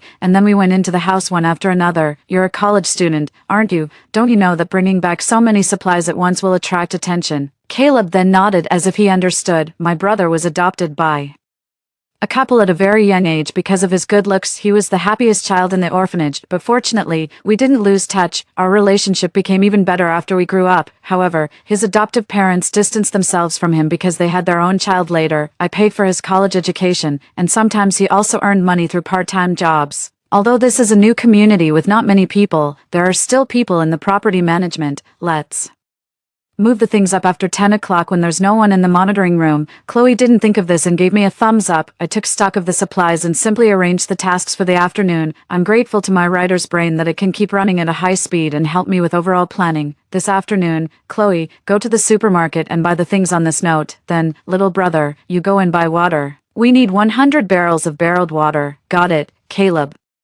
opened his mouth wide. Is it really necessary, sis? When are we going to finish drinking so much water, and can our house even hold it? I slapped his head. It is necessary. If the apocalypse really comes and there's no water to drink, you'll be crying. We can just stack them up. The gym has a big enough space. Although my brother has a simple mind, fortunately, he has strong limbs. He loves fitness and has a lot of muscles, which will come in handy now. After they left in the afternoon, I contacted people to change the doors and install surveillance cameras. I replaced all the windows with anti-peeping double-layer tempered glass and also installed barbed wire mesh. Since there were ready-made materials, the installation was very fast. In addition, I also bought soundproof cotton and a large double-door refrigerator from their company. Although I don't know how long the electricity will last, the more prepared we are, the better. After preparing all these things, the money in my hand was almost used up, but fortunately, after selling the funds tomorrow, I can get some money back and continue buying more things. 59:23:15:5 at night, Chloe, my little brother, and I sat in the room and discussed what else we could prepare. We checked for any omissions and updated a long list of things to buy. Among them, the pinhole cameras were marked with a key symbol. We need them at the entrance of our house, in the corridor, and at the entrance of the unit door at 10:30 in the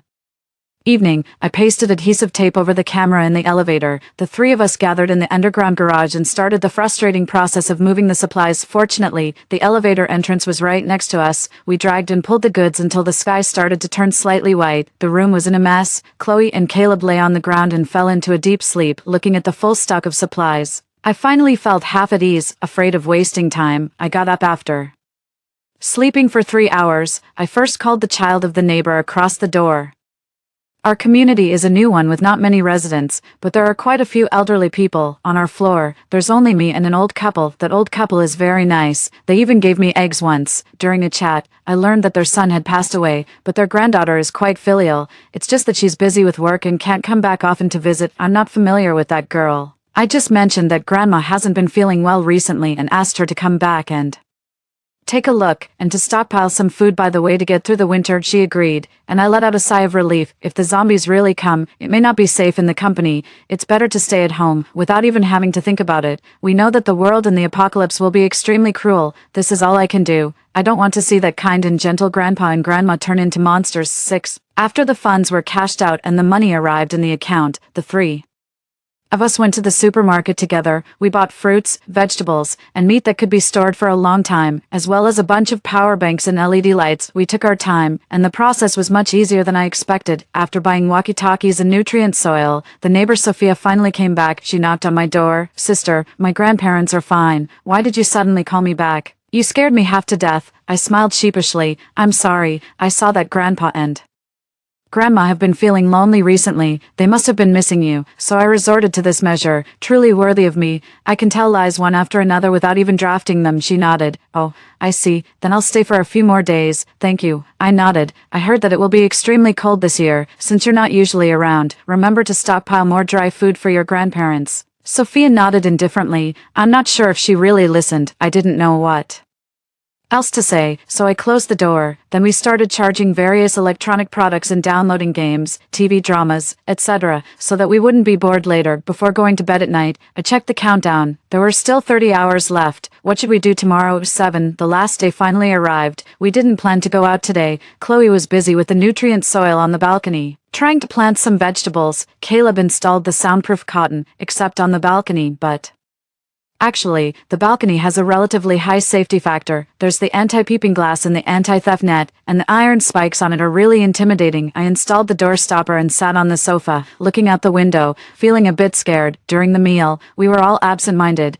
I forced myself to cheer up and comforted the other two. The things we've prepared are enough for us to live for a year. We can't lose our composure. There are less than 10 hours left. Let's get a good night's sleep. I took a long shower at night. I don't know if I'll be able to take a comfortable hot shower after the apocalypse comes. The next day finally came. Chloe, Caleb, and I sat on the sofa in a row, looking out the window. In the morning, it was drizzling, and there was fog on the mountain. We couldn't see anything. It was only a little past 8 in the morning, but the sky was as dark as 8 o'clock in the evening. Everything seemed a bit eerie. 000000. The countdown timer disappeared. We sat still for a while, not daring to breathe, until more than 10 minutes later. The community was still quiet. Could it be that the zombies didn't break out? I opened my phone, and the video tags on the social media platform were going viral. Man-eating monsters and zombies filled the screen. Chloe lay on the sofa, looking hopeless, and murmured, "It really came." Maybe because our location is relatively remote and we're on the mountain, there was still no movement in our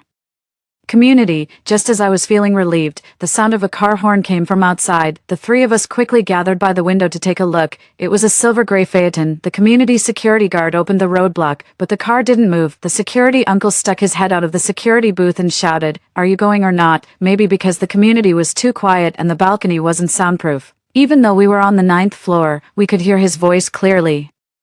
At this moment, the car door suddenly opened, and a bald man came out. His walking posture was a bit strange. He moved his hands and feet in unison, walked slowly, and kept tilting his head. The security uncle closed the window of the security booth as if he had seen something terrifying. The bald man turned his head and directly slapped the window. The glass shattered. In the next second, the security uncle was bitten on the neck. Through my brother's telescope, I could almost see the arc of the blood spurting out. The bald man turned his head, half of his cheek was already gone, and the bloody flesh and bones were clearly visible. He was still chewing the fresh meat in his mouth. Help! I almost vomited. Putting down the telescope, I saw that the security uncle also mutated immediately. The two zombies just swaggered into the community like that. I tightly grasped Chloe's and Caleb's hands and suddenly remembered something important. What's wrong, sis? I rushed to the door, removed the door stopper, tore off the mugwort and the couplets hanging on the door, then locked the emergency exit of our building and pulled the switch of the elevator. My hands were still shaking after doing all these things. The scene I just saw had a really big impact on me. No matter how detailed and vivid the written description is, when the scene actually appears in front of you,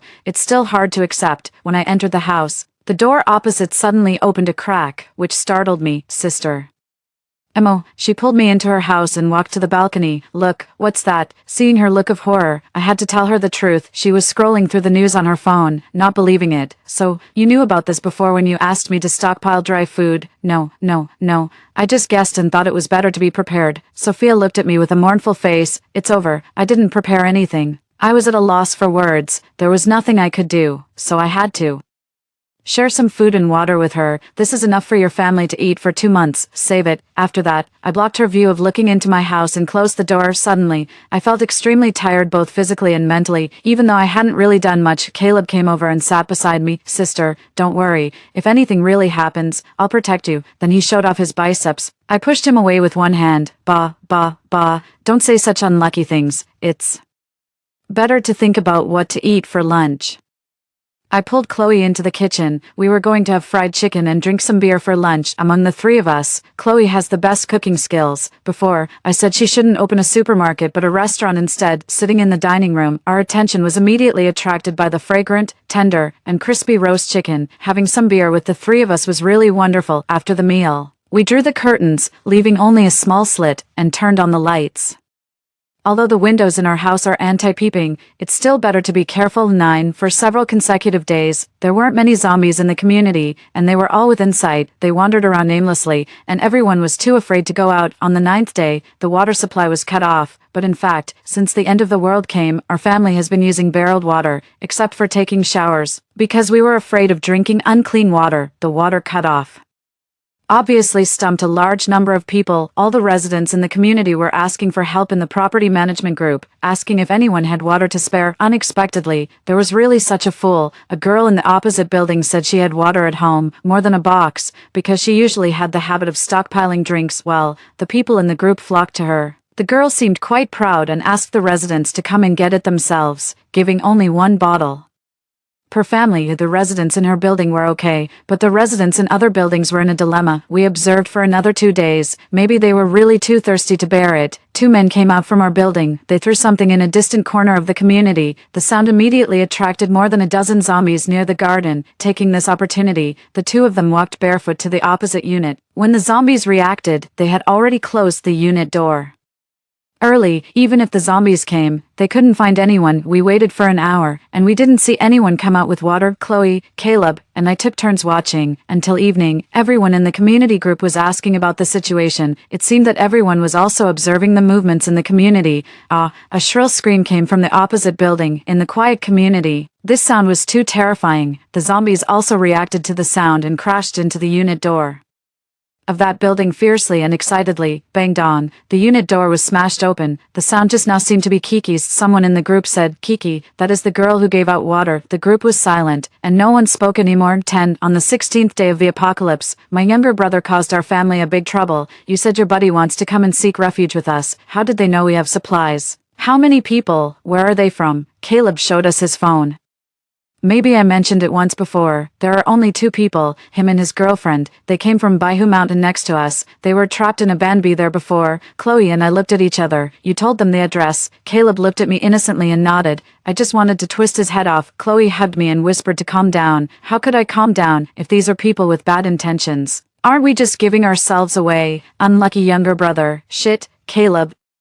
We're from the same mother. How can you be so stupid? He said he's coming, and you give him the address. If he asks for food, you'll send it to his mouth. What if he asks for your life? Caleb finally realized the seriousness of the matter when he saw that I was so angry that my eyes were red. Then he threw his phone away. Then I won't reply to him. I haven't told him the specific unit and floor yet. I'm sorry, sister. I took a deep breath and asked him, "What kind of person is your buddy? Is he nice?" Caleb shook his head. "But he's your buddy, isn't he?" "Well, we just played ball together. I don't really know much about other things, so the definition of a buddy for boys is so simple. I really appreciate it. There was no other way but to play dead. I was really afraid that we could avoid the zombies but couldn't handle people's hearts in the end." That Kiki was a living example. 11. About 10 minutes later, an off-road vehicle rushed into our community and stopped in the uninhabited villa area. Dozens of zombies swarmed over. Several men got out of the car and started hacking with axes. The heads of several zombies were chopped off, and black blood spilled all over the ground. They fought and retreated, then climbed onto the car and finally got into a small villa. I have to say, the courtyard walls of these small villas are really not high. They look good but are not very useful. But they perfectly blocked the zombies. After all, zombies don't have brains and can't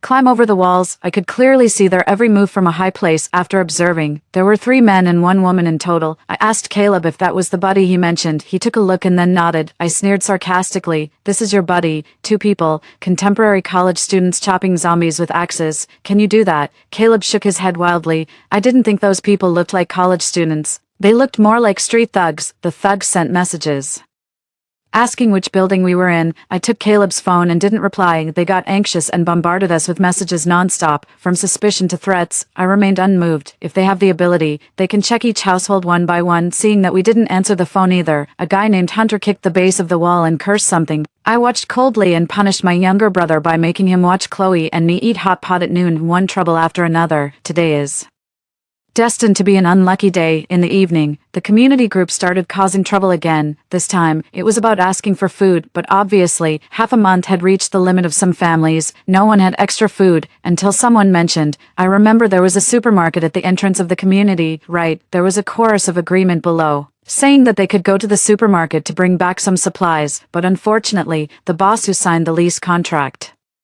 with Chloe was also in the community group. He said the supermarket was empty and all the things had been moved away. A bunch of people asked where they were moved, and the boss stopped talking. Then, they started digging into where Chloe lived. Someone had seen Chloe stocking goods and thought the goods were very likely in our house. Fortunately, no one knew, and the property management couldn't access the surveillance either. Because we had just come to the community not long ago, almost no one knew us, except for the grandpa and grandma across the way.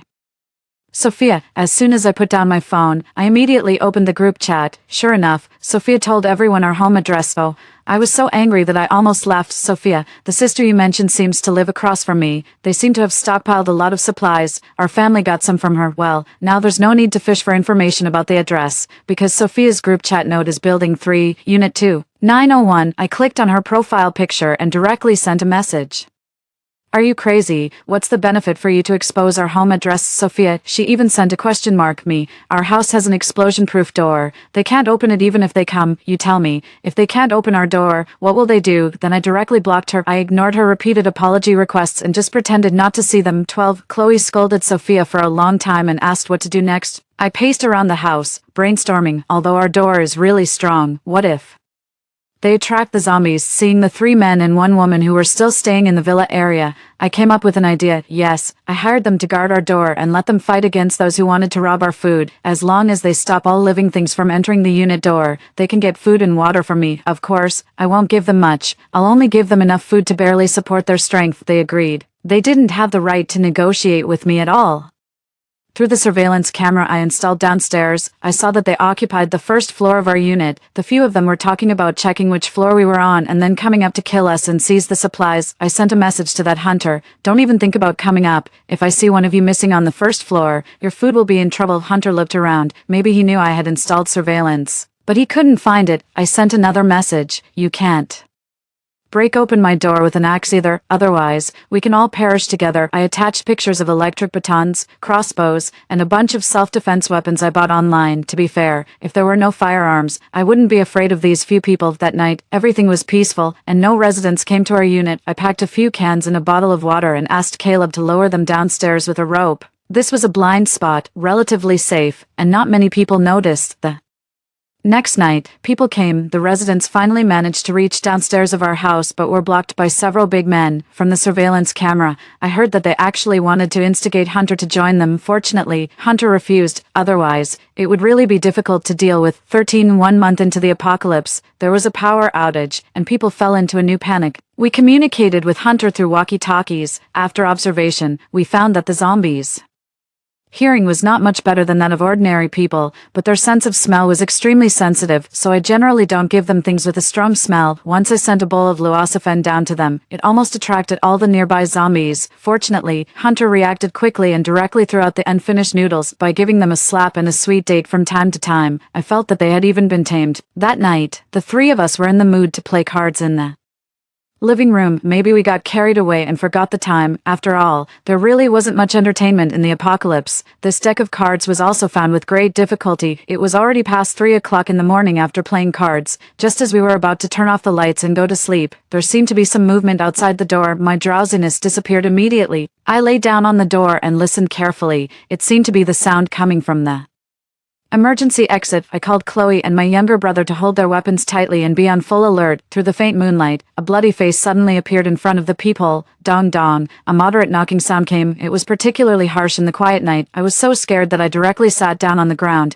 It was Hunter. Help me, help me. A weak cry for help came from in front of the door. When I summoned up my courage to look again, Hunter had already fallen to the ground. There was a red-eyed zombie on top of him, with greenish-black skin, grinning and tilting its head to look at us. Fuck, Hunter and the others had fallen. But how did the zombies get in? I had locked the door of the emergency exit. Maybe Hunter pried it open. I couldn't imagine what kind of desperate will to survive he had to climb to the 9th floor with the zombie that refused to let go on his back. But unfortunately, he had been bitten. I didn't have time to think. I quickly went to the balcony to take a look at the situation outside. My God, the foot of the mountain was densely packed with zombies. Their dark heads were piled together. It was a zombie horde. The zombie horde had broken out. The original dozens of zombies at the bottom of the community building were now so numerous that they were almost impossible to count. All the unit doors had also been breached. My heart sank. Was this the end of me? Caleb and Chloe had been staring at the zombie outside the door. They were relieved to see that it was just wandering outside. They tiptoed into the living room and asked me with their eyes what to do, what to do, what to do. As the brains of the team, I was also in a panic. I couldn't think of anything. I could only be glad that their hearing wasn't as good as I thought, and since their sense of smell was so sensitive, perhaps, smell, yes. 14. I thought of the time when I sent food to Hunter. I didn't know if this method would work. I calmly cooked a bowl of luocefen and threw it downstairs. Sure enough, it had a magical effect. All the zombies rushed to swarm around the luocefen. Could this be what is called birds of a feather flock together in the legend? I patted my younger brother's shoulder with relief. Finally, he had been useful for once. With my younger brother's excellent arm strength, the tightly tied bowl of luocefen was thrown into the middle of the uninhabited villa area. With a gentle breeze, the smell spread throughout the entire villa area, attracting all the zombies from our side, layer upon layer, circle upon circle. Goodness, this was like a zombie convention. If someone came now and bombarded them with a cannon, they could probably be wiped out all at once. Right after observing, the zombie at the door and Hunter were also gone. Maybe they were also attracted by the smell of the luocefen. Who would say that luocefen doesn't taste good anymore? It can definitely be considered a zombie-killing weapon. We slept soundly until noon the next day. When we got up, we didn't feel like making breakfast.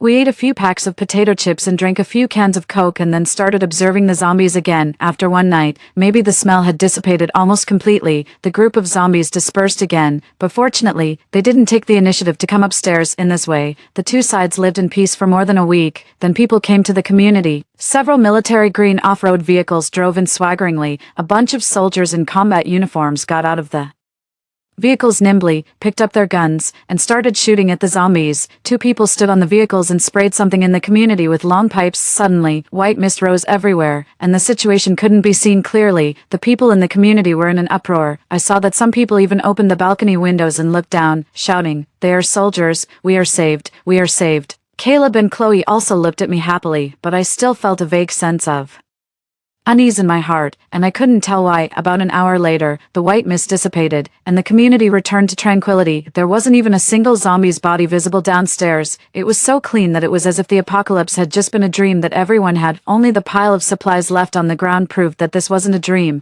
The zombies had been cleared out, and it seemed that we hadn't been forgotten either. Everyone was probably checking if there were any zombies that had escaped, so it wasn't until a helicopter broadcast came to the community in the afternoon that they truly felt at ease and started to scramble for the supplies. All citizens downstairs, please listen carefully. The city plans to complete the large-scale cleaning operation by the end of this month. During this period, the military will distribute supplies. We hope that all citizens will ensure their own safety and try not to go out. Please go out for activities only after.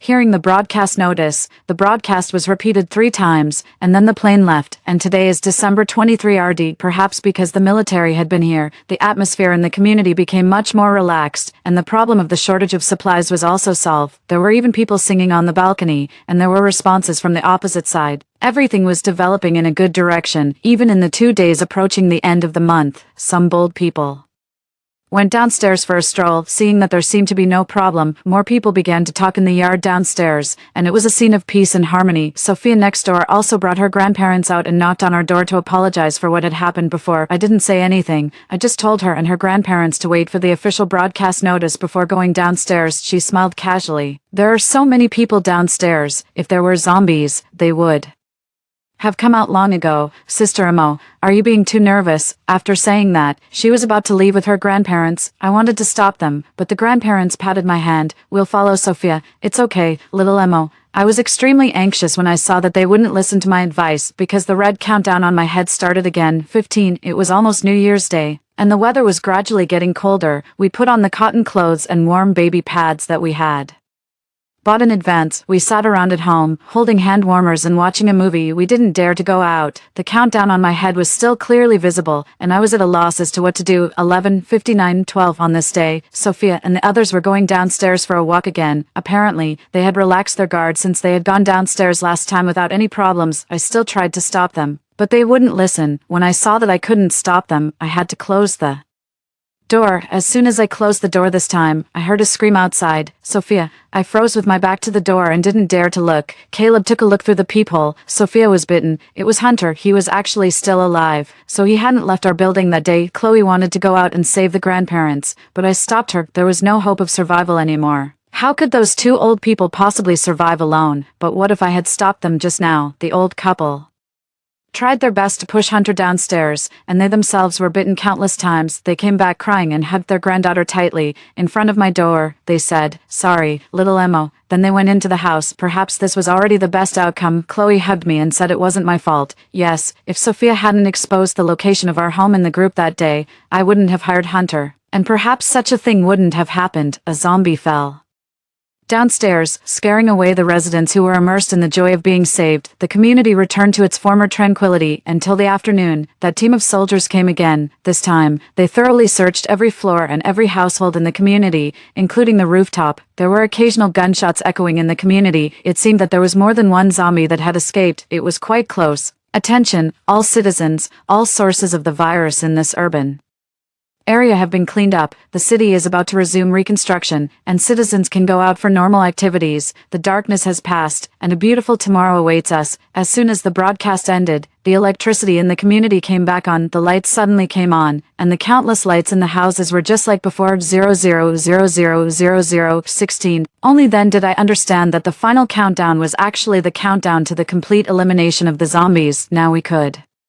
finally go out with peace of mind, but Chloe didn't dare to run the supermarket anymore, for fear of being attacked by people who held a grudge, so we sold the remaining supplies to the manufacturer at the original price and finally decided to open a flower shop in the city center. After Caleb's school resumed reconstruction, he went back to school. I still worked diligently on revising my zombie-themed novel. Now I didn't need to look for materials anymore. There were no techniques, just genuine feelings. After that, every day when Chloe came back from work, she would bring back a sunflower. We placed a small bottle on the window of the corridor. The sunflower bathed in the sunlight of the next day, and its flowers always face the door opposite. The dawn is approaching. Darkness may come, but the light has never faded. A new year has begun again. Story 2. A year ago, I was specially recruited by my master, Bo, into a national secret research base. Bo had been working on genetic engineering for over 30 years here. However, due to the inability to conduct human experiments His research could hardly move forward, and it seemed that his lifelong efforts might never see the light of day. Holding his suitcase, Bo was unusually stern. I have urgent business and need to travel to the capital for a while. During this period, all of you must stay on the base and absolutely must not go out. He repeated it. Remember, do not go out. Bo left in a hurry, even forgetting to leave us any tasks. Life at the base was dull, bored out of my mind. I pushed the research reports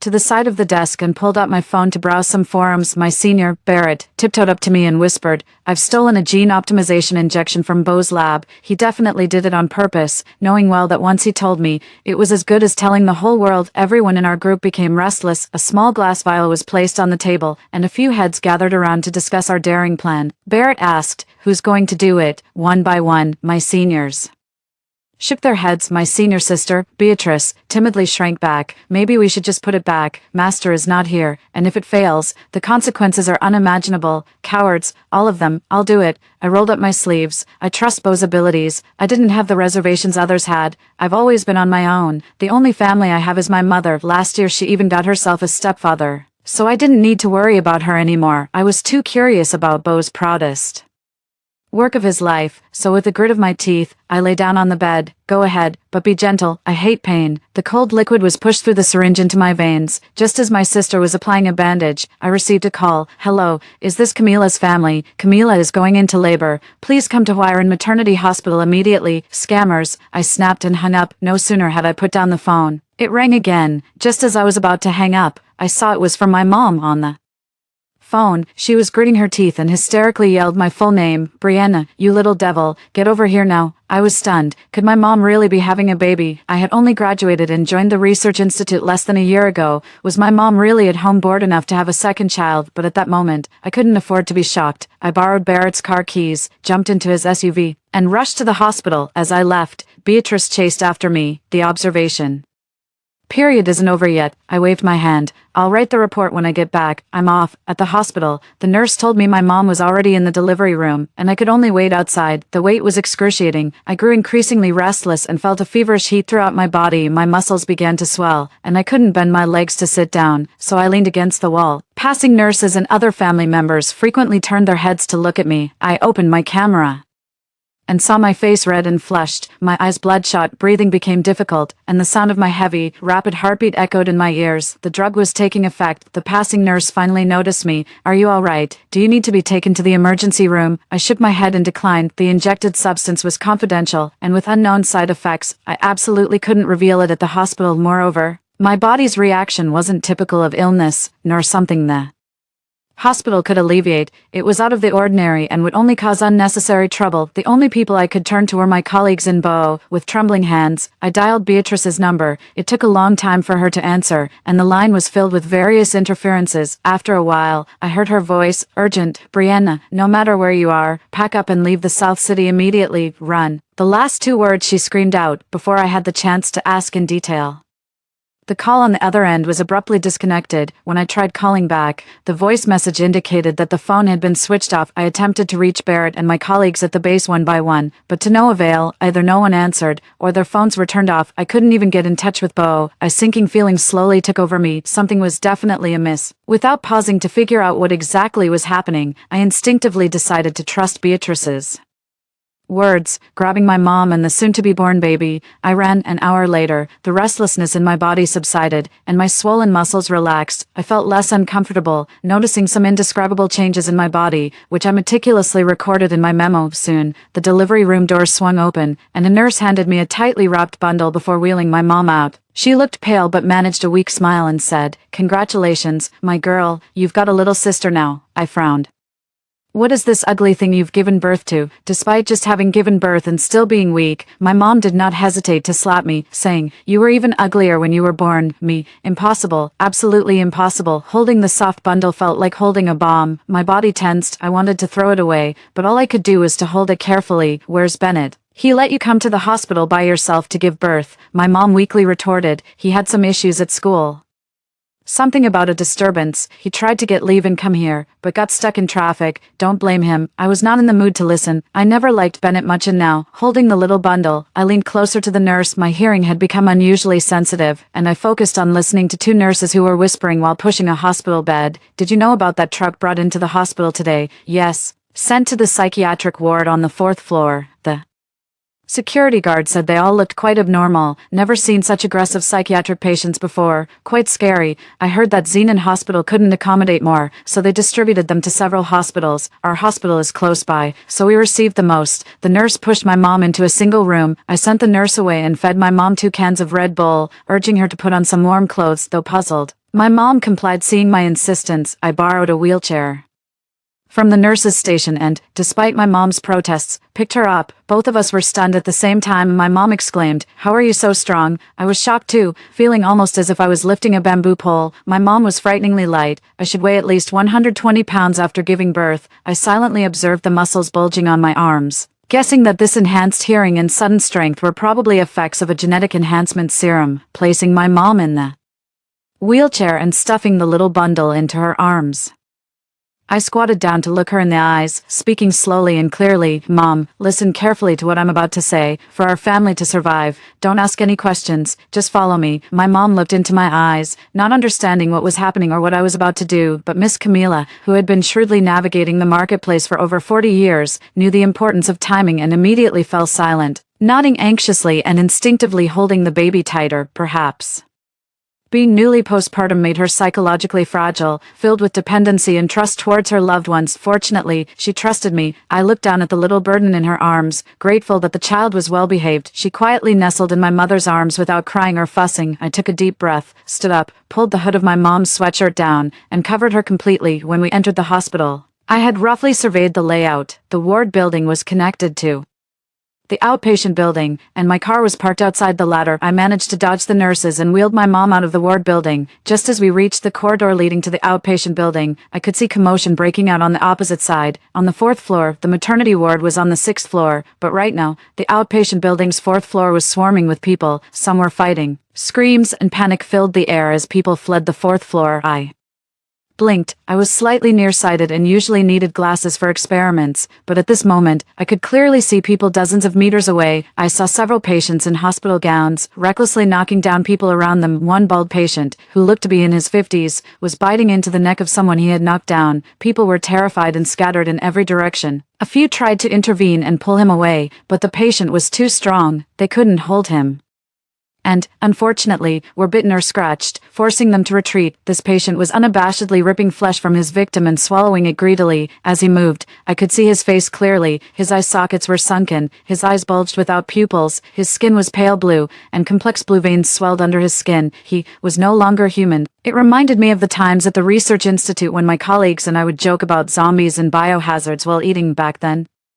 I joked, "If zombies come, I'll just lie down, too lazy to run, just bite me lightly because I'm afraid of pain. But if it really happens, I truly don't want to be bitten." I gripped the wheelchair's armrest tightly and quickly wheeled my mom back towards the ward building. I didn't know how many people fleeing around the outpatient building were bitten or scratched. I couldn't take the risk. My mind quickly analyzed the layout. There was a doctor's elevator on the north side of the ward building, with a fire escape nearby, likely empty. I started running with the wheelchair, and upon reaching the fire escape, I abandoned the wheelchair, lifted my mom onto my shoulder, grabbed the little one, and dashed down the stairs. Once I got into the car, I finally breathed a sigh of relief. At that moment, my mom collapsed in the back seat, and the little one in her arms began to whimper and then burst into loud cries. I glanced back. This little thing really knew how to pick its moments. I took a couple of breaths, floored the accelerator, and saw through the rearview mirror as they started to cordon off the hospital entrance. The scenery began to recede bit by bit as I dodged various obstacles along the way. These obstacles included cars that had hit lampposts, cars driven into flower beds, people fighting each other, people bitten to death, aimless wanderers on the road. How did it escalate so quickly? Everything seemed normal when I arrived. I drove with one hand and searched for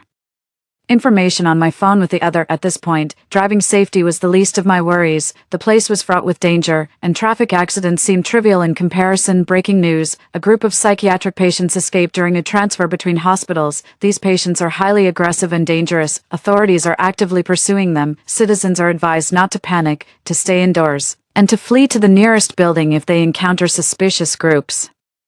ensuring their safety before calling the police for rescue. Psychiatric patients, those were zombies, carriers of a contagious virus. How long could this situation be hidden? Every moment of delay meant more lives lost. I refreshed the forum pages a few times, hoping for more updates. The internet connection was lost. I angrily slammed my phone onto the passenger seat. My house is not far from the hospital, and my mother, having just given birth and been frightened, needed to get to a safe place to rest after the bumpy ride. The cries of the baby, heartrending and piercing, filled the car. My mind was in chaos. Fortunately, the farther away from the hospital we got, the lesser the signs of zombie influence. Although there was a traffic jam ahead, I had no choice but to slowly follow the line of cars. From a distance, I spotted a familiar figure, dragging a suitcase and wearing a backpack, running clumsily along the roadside with a surveyor's rod in hand. I rolled down the window.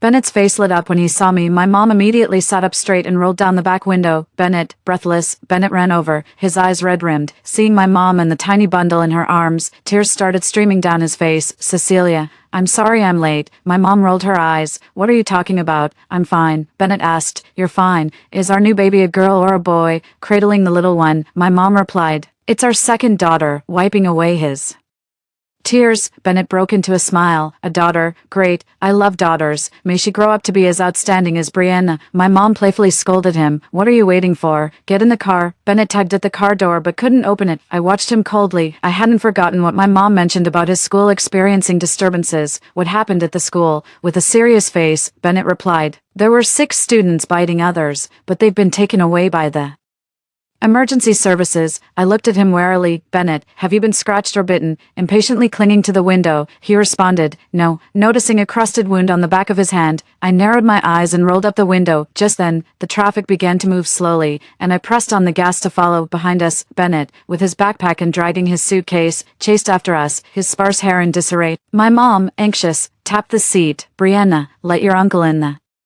car. Expressionless, I replied, he has a wound on his hand. Zombie virus can be transmitted through scratches or bites. I can't take that risk. My mom, nearly jumping out of her seat, exclaimed, he got that wound this morning while taking me to the market. It's just a scratch from a metal box. I stopped the car but didn't turn around, just watched her in the rearview mirror without a word. My mom and Bennett were close, especially after my dad died and she raised me alone until I went to college. That's when she remarried. I still remember the first time I joyfully met my stepfather. Surprised upon opening the door, I exclaimed, yo, isn't this Bennett? What? Still making home visits after I've graduated? Bennett had been my high school head teacher and during those 3 years, I had frustrated him enough to chase me around the schoolyard several times. My mom slapped me lightly. Don't be disrespectful. Pulling Bennett close, she sweetly linked arms with him. This is your Uncle Bennett. I scowled. Bennett, blushing, scratched his receding hairline. My face was as dark as the bottom of a pot. It took me a year to come to terms with the fact that my mom was now with Bennett, my nemesis from school. Now, my mom was clutching my arm, on the verge of tears. Brianna, there are 2 of my children in this car. How could I put my own child in danger? If your Uncle Bennett was really infected, to protect you I would fight him to the death.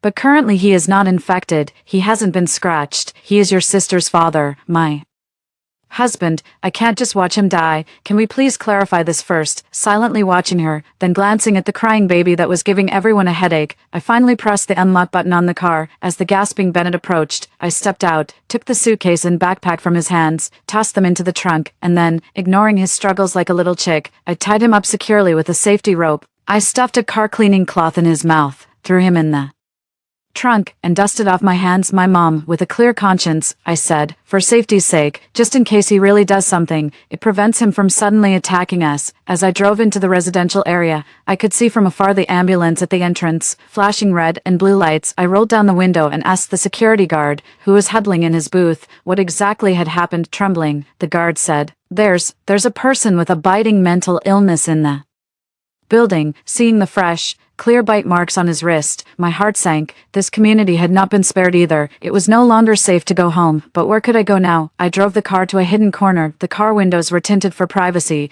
invisible from the outside in, so as long as we kept quiet, staying in the car was relatively safe. I turned on my phone, trying to find some information about zombies on the internet, on social media. Some were waiting for rescue, others shared Their experiences, some spread rumors, and others were clueless about what was happening. Everything I found confirmed my suspicions. This was not some mental illness, it was a zombie virus. Many people guessed as much, but to prevent widespread panic, posts were being deleted incredibly fast, and soon, hot topics and keywords were blanked out. About half a month ago, I read an article on a forum that gathered experts from various fields. The blogger had posed a question. He found a mutated prion virus in some deceased psychiatric patients who exhibited symptoms similar to rabies, deteriorating rapidly and soon becoming brain dead, with their bodies no longer controlled by their brain but still aggressive. I wanted to revisit that article, but the app had turned gray and was unresponsive. Panic surged online. It felt like the whole world was on the brink of collapse. My phone battery warned it was only at 20% remaining. I had neither the time nor the mood to continue browsing through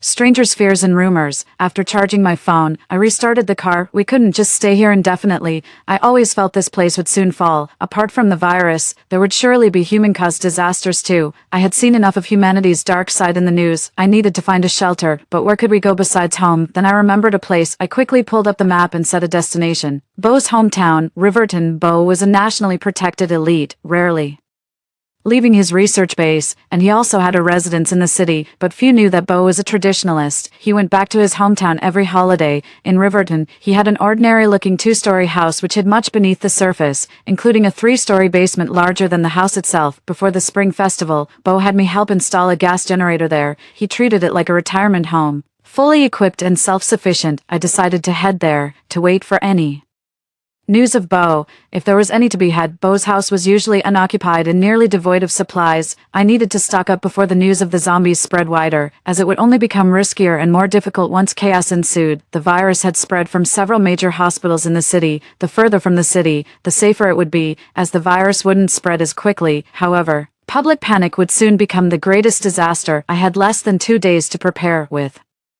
a plan in mind. I first filled up the gas tank at a nearby station, then immediately headed to the closest supermarket. After parking and locking up the car, I grabbed a tire iron from the trunk. The iron was steel, durable enough to be used as a weapon, though a bit short, which made it dangerous for close combat with zombies, but it was better than nothing. Taking Bennett's javelin into the supermarket would be too conspicuous. I tucked up my work pants, I tucked the wrench into my Martin boots, and pulled down my pant legs to cover it up. Just as I was about to close the trunk, Bennett began to struggle, whimpering, removing the car washing cloth from his mouth. He gasped for air and said, "Brianna, let me come with you. I can lend a hand." I thought about it and realized it made sense. Leaving him alone with my mom in the car could be dangerous if he really turned. It was safer to have him where I could see him. I untied him and together we entered the supermarket. I quickly made a mental list. Given the limited space in the car, and needing to accommodate 3 adults and 1 child, I had to prioritize essential items. Drinking water and non-perishable food were at the top of my list. If it was just the 3 adults, it would be easier,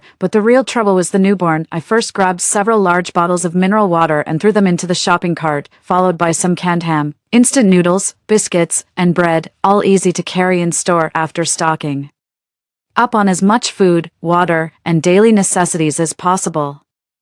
I headed to the baby supplies section. In those apocalyptic novels, people hoard food and daily items, yet here I was, emotionlessly tossing bottles, pacifiers, baby formula, diapers, and baby clothes into the cart. Turning around, I noticed Bennett had disappeared. I couldn't help feeling a rush of joy. Oh yes, hopefully, he got devoured by zombies, and I could get rid of a burden. I hurried to the checkout with quick steps, only to run into that damned Bennett unexpectedly at the gaming section. Near the supermarket exit, he was pushing a cart filled with toilet paper and brown sugar eggs, tentatively holding a PS5, and shrank a bit when he saw me. I glared at him, and he silently put it back. That old fool. I turned to Bennett and snapped. "Pay." Bennett, looking pitiful, said, "I don't have any money." Furious, Bennett quickly explained, "Ever since I married your mom, I've never had more than $100 on me. She just transfers what I spend." That was indeed my mom's style. My anger subsided, and I silently took out my phone to scan the code. My mom marrying Bennett was, in a way, her way of getting revenge for me. We packed the car full, and Bennett, very compliant, didn't struggle as I tied him up and stuffed him into the trunk, his only request being not to put the cloth back in his mouth. No, it was about a 2-hour drive to Beau's old home. After checking the traffic and avoiding congested roads, we headed for Riverton. Fortunately, there were few vehicles heading to Riverton, and the highway was clear. We arrived in Riverton quickly. The town had few young people left, not many cars, with occasional trucks, and more tricycles and elderly mobility scooters. As I overtook a meandering tricycle on the broad road, I glanced at the middle-aged man inside, his head down, not watching the road. If not for the wide and straight road, the tricycle would have probably crashed already. Suddenly, his neck started shaking and his body convulsed. The vehicle veered off course and crashed into the roadside barrier. I braked, and through the cracked windshield, I saw his complexion turning pale. It seemed there were infected here too. Turning off the car, I parked on the roadside and tightly gripped the wrench stored in the car door. Too short. Getting close would be too risky. Turning to my mom, I said, "Pass me that javelin from Bennett." My mom, unaware of what was happening and cradling the child, handed me the javelin. I took the javelin, got out of the car, and cautiously approached the tricycle. It was only up close that I could see clearly, like those in the hospital. His face was pale, his eye sockets filled with white, cloudy eyes, with a sinister appearance. It was an infected creature. We had to intercept it on the road leading to the town, not knowing whether there were any other infected in town yet, but eliminating even one potential threat was beneficial. The infected, trapped by a tricycle and unable to move freely, struggled desperately to attack me. Upon seeing me, I watched it coldly, spear in hand, trembling slightly, repeatedly telling myself, "It's no longer human." After half a minute of mental preparation, I thrust the spear harshly into its chest. The infected struggled even more violently, unsurprisingly not dying from the wound. I then stabbed it several more times in various parts of its body, merely restricting its movements. It felt no pain, bled little, and still did not die. It was only when I aimed for its head and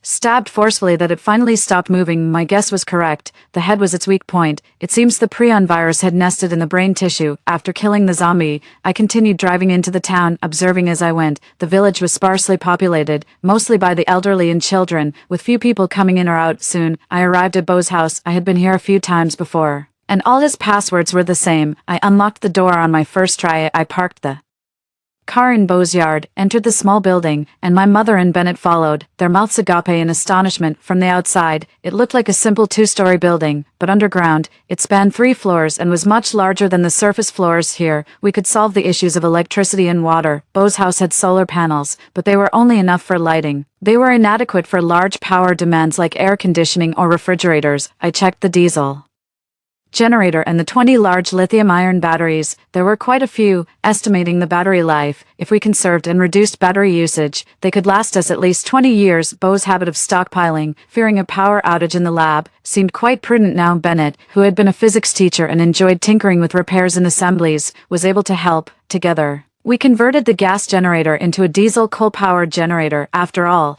in an apocalyptic time, gas would likely be shut off, and while diesel could be found at gas stations, its supply was not guaranteed. As for coal, I knew of a few remote coal mines which might as well be free in these times. Electricity consumption was higher than I expected. At that moment, Bennett pointed at the navigator. "Do you know about water turbines? There's a small river near Riverton, not far from where we live, which could be used to power a generator." This idea was indeed excellent. Those years of teaching hadn't gone to waste. I immediately contacted the nearest manufacturer online, fortunate that their phone was still operational as the zombie virus hadn't reached this area yet. I ordered a water turbine and a generator, informing them that I would drive to the factory to pick up the goods the next morning. Water was the least of our worries, as Beau's house surely had a well equipped with a sophisticated water purification system. With water and electricity sorted, I carefully inspected the doors and windows of Beau's house, all fitted with high-end security devices, costly but virtually indestructible. My mother came over. "There's nothing to eat or use here."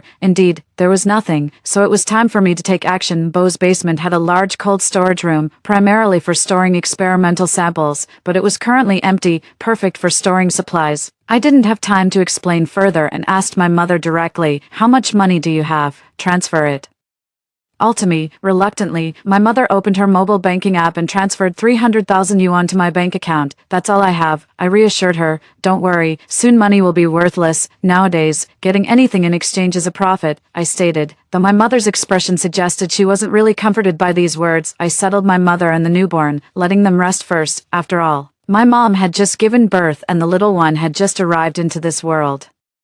They both had been through a rough half-day journey. The baby, tired of crying, was now sleeping deeply. My mother repeatedly listened to her chest to make sure she was still alive. I carefully checked Bennett over, making sure that no other part of his skin was exposed or injured, aside from the wounds on the back of his hands. "Can you drive?" I asked. Bennett nodded. "Yes." On the way here, I had checked the map and noted the supermarkets and gas stations nearby. The town had 3 gas stations and a few mid-sized supermarkets, surprisingly near the national highway outside the town. There was a used car dealership. Seeing an old, gray blue pickup truck parked at the side of the road, I realized that in times like these, a rugged pickup was much more useful than a luxury sedan. I went with Bennett to the dealership, spoke with the owner, and bought that truck for 30,000 yuan. Living and eating at the research institute cost almost nothing, and with my salary and bonuses from a year of work, plus the 300,000 yuan my mother gave me and the over 400,000 yuan from my father's pension, I had nearly 900,000 yuan in total. I had withdrawn all the money my mother had saved for my dowry as well. It seemed like a lot of money, but it wouldn't last long. I planned to spend it all within a few days. If we manage to control the zombie virus, I can earn money again, but if I lose my life before that, then all is lost. I rented a 1010 cargo truck parked beside the national highway. The driver had a delivery to make out of province the next day. I negotiated with him to pay 10,000 yuan if he helped transport goods 3 times from the county to the town today, without delaying his schedule for tomorrow. The driver agreed without hesitation. A round trip to the city would only earn him 3,000 yuan. The problem now was the cargo truck was too big to enter the town, so we had to look for supermarkets near the town entrance. I borrowed a flatbed trailer from the used car dealership owner, hitched it to the back of the off-road vehicle, and had Bennett drive the pickup following me. As it was still daylight, both vehicles entered a warehouse-style supermarket in the county town. I went straight to the supermarket manager, telling him our company needed to purchase hundreds of thousands of yuan's worth of household supplies for employee benefits. The manager quickly facilitated our entry through the back door. He also kindly suggested a money-saving strategy: buying shopping cards. If we bought over 50,000 yuan in supermarket cards, we would get a rebate, and then we could just use those cards to pay. I sent Bennett a shopping list, and then Bo and I hurriedly gathered items in the supermarket shopping list: long-lasting canned foods, vacuum-packed rice, grains, pasta, sauces, beef, pig's feet, duck breasts, chicken, sausages, luncheon meat, braised beef, braised pork, compressed biscuits,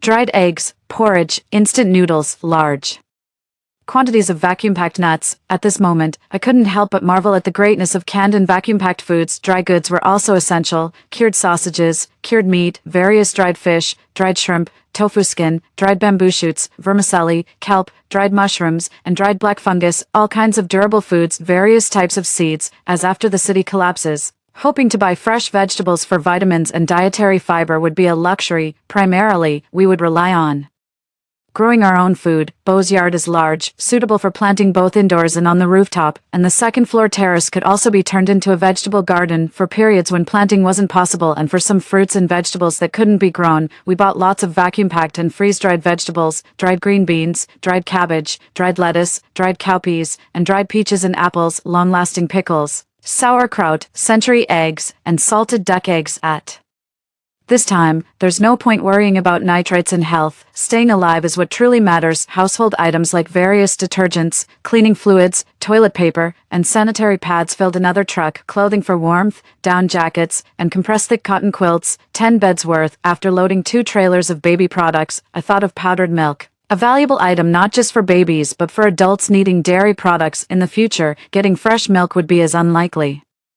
as getting fresh meat. Protein supplementation was a big issue, and powdered milk was a good source of high-quality protein. It's a pity there was no protein powder like those used in gyms. That would have been even better. I had the staff help load 10 large boxes of the cheapest bagged milk powder. Comparing the prices with baby milk powder left me speechless. No wonder they call children little money swallowers. Everything for kids is expensive. This large warehouse supermarket had a comprehensive inventory. Passing by the tool repair section, I stocked up on many portable batteries and power banks. Industrial lamps, high-beam flashlights, hand-crank generators, and vacuum machines are all essential. As I repeatedly transported goods to the back door, my eyes landed on 4 commercial 1000L freezers that had been phased out at the supermarket's rear entrance. The manager casually explained, "These freezers were only bought a little over a year ago. They aren't severely damaged, just prone to leaking water occasionally. Despite several repairs, the problem persists. Our boss, not one to fuss over expenses, simply replaced them with new ones and phased these out." I had Bennett take a look, and since he said he could fix them, I negotiated a deal with the manager, who agreed to a very reasonable price. We were busy until the supermarket closed. And we had finally managed to stock up on most of the items on our list. During our back and forth, the truck driver waited for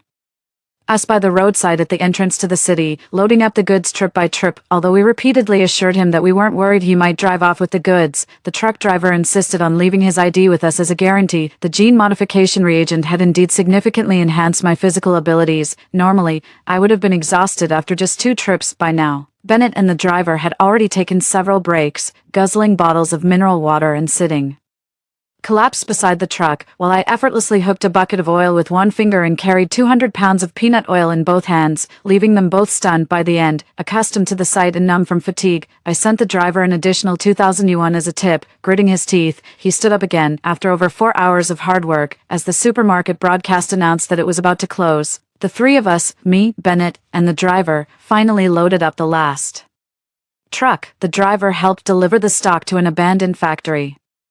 Although somewhat puzzled, he didn't ask too many questions. After settling the final payment, we watched as he drove away. I had also advised him to stock up on some essentials, reminding him that having food at home means fewer worries these days, and suggesting he stay home more given the tough times. Bennett also advised him, "How much money can one earn? It's been a while since you spent time with your wife and kids. Don't forget to spend more time with them." The driver glanced at the small acrylic photo frame hanging from his rearview mirror, displaying a family portrait with his wife leaning on his shoulder and his daughter nestled in his arms. He smiled slightly and shook his head at me. "Miss, my whole family needs to eat. We can't afford to waste even half a day." I didn't say anything more, secretly leaving several boxes of instant noodles in the trunk of his car. I don't know how the apocalypse will unfold, but I hope he survives. Bennett and I then continued on our way, refueling as the night deepened. The abandoned factory still had a working industrial lamp, so we divided the tasks. He kept watch while I, with my enhanced strength and tireless energy, transported the goods home trip by trip, quickly filling up Bo's house and yard. We arranged the freezers on the basement level and checked the cold storage on the second sublevel. With such a large cold storage and so many freezers,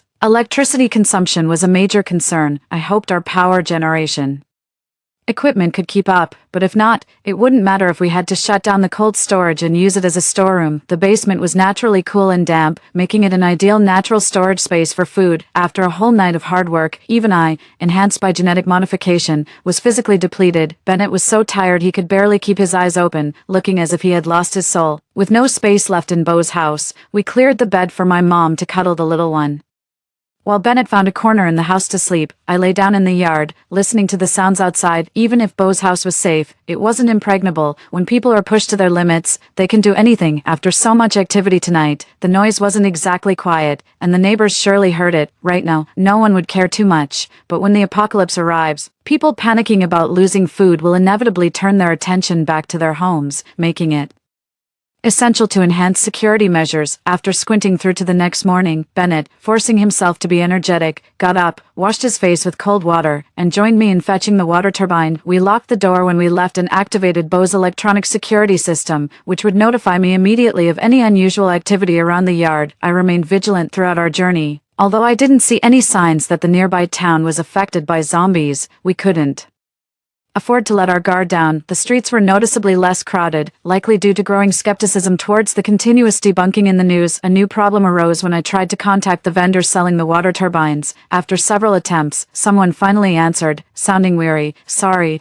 our company is on holiday. If you need it urgently, you can pick it up from the factory." We didn't lock the door. I wanted to ask what exactly was happening, but he hung up hastily. Bennett and I exchanged glances. Bennett rubbed his eyes and said, "Looks like we won't be making many trips to this county." With the water turbine in tow, we needed to make several trips while we could and stock up on supplies to reduce the difficulty of surviving later. Once the city is widely infected, even I, with my genetically modified self, won't venture out easily. After bringing the water turbine back, I had Bennett refuel and buy several stainless steel gasoline drums, then asked a lady at the gas station to help fill them up discreetly. After giving her a generous red envelope, I then went to a relatively cheap 24-hour pharmacy, bought a large quantity of multivitamins, stocked up on all the common medications, and even purchased a decent amount of children's medicine and some traditional Chinese medicine herbs. The pharmacist was astounded. "Young lady, why do you need so much medicine? It will expire if you don't use it." I scanned the QR code nonchalantly. There are hundreds of Workers in the factory, we need to keep a stockpile of everyday medications, so if anyone feels unwell, they can take something and keep working without delay. Impressed by my capitalistic demeanor, the pharmacist, likely pleased with achieving her weekly sales target, cheerfully helped me load the drugs into Bennett's pickup truck, although medications have expiration dates. Essentials like pain relievers and fever reducers can still be effective if kept refrigerated past their expiry, especially under limited conditions where usability trumps expiration. Moreover, Bo's hobby is health preservation, and we have several traditional Chinese medicine books at home. I took photos of the prescriptions needed for common illnesses with my phone and bought the corresponding herbs, ready to brew them if necessary. I quickly filled the trunk and back seat of the car with medicines. Although getting prescriptions for antibiotics took some time, Bo managed to transport 3 loads of gasoline in the pickup, storing them in a shed in the backyard originally intended for miscellaneous storage, which now perfectly housed the gasoline. By noon, we were both on edge, grabbing some flatbreads from a roadside vendor to eat in the car, wary that our tranquil town might soon resemble the chaos we had just escaped. In the afternoon, neither of us had the heart to return home. Bennett, who had been anxious and overburdened these past few days, was nearly at his limit. I suggested, "Why don't you stay home? I can go alone." Bennett immediately perked up. "No way, I can't do that. I need to be with you to protect you. You're like my daughter." Surprised, I turned to look at him. He uncomfortably averted his eyes and said nothing more. We left the less spacious SUV at home and drove out in the pickup truck with Bennett. Most of our stockpiling was already in place, and aside from the 3 underground levels at home, which I had other uses for, there wasn't much space left.